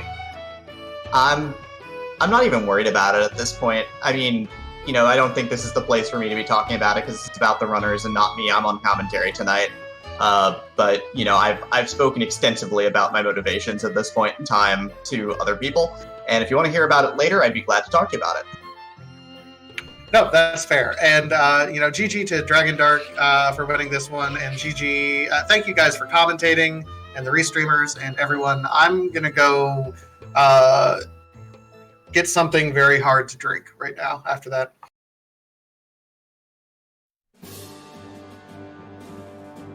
I think that's going to be about it then tonight, Invenerable. How do you feel?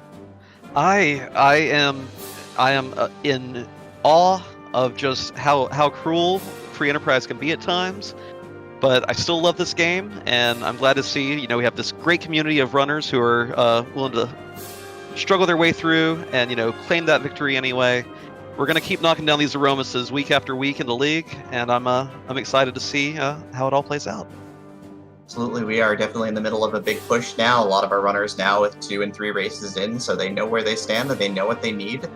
Some people feeling great right now and some people feeling desperate, and that's kind of how a league like this is going to go for sure. You don't get a lot of chances and you got to take advantage of them when you get them. So Dragondarch, of course, took full advantage with his 145 and his win tonight.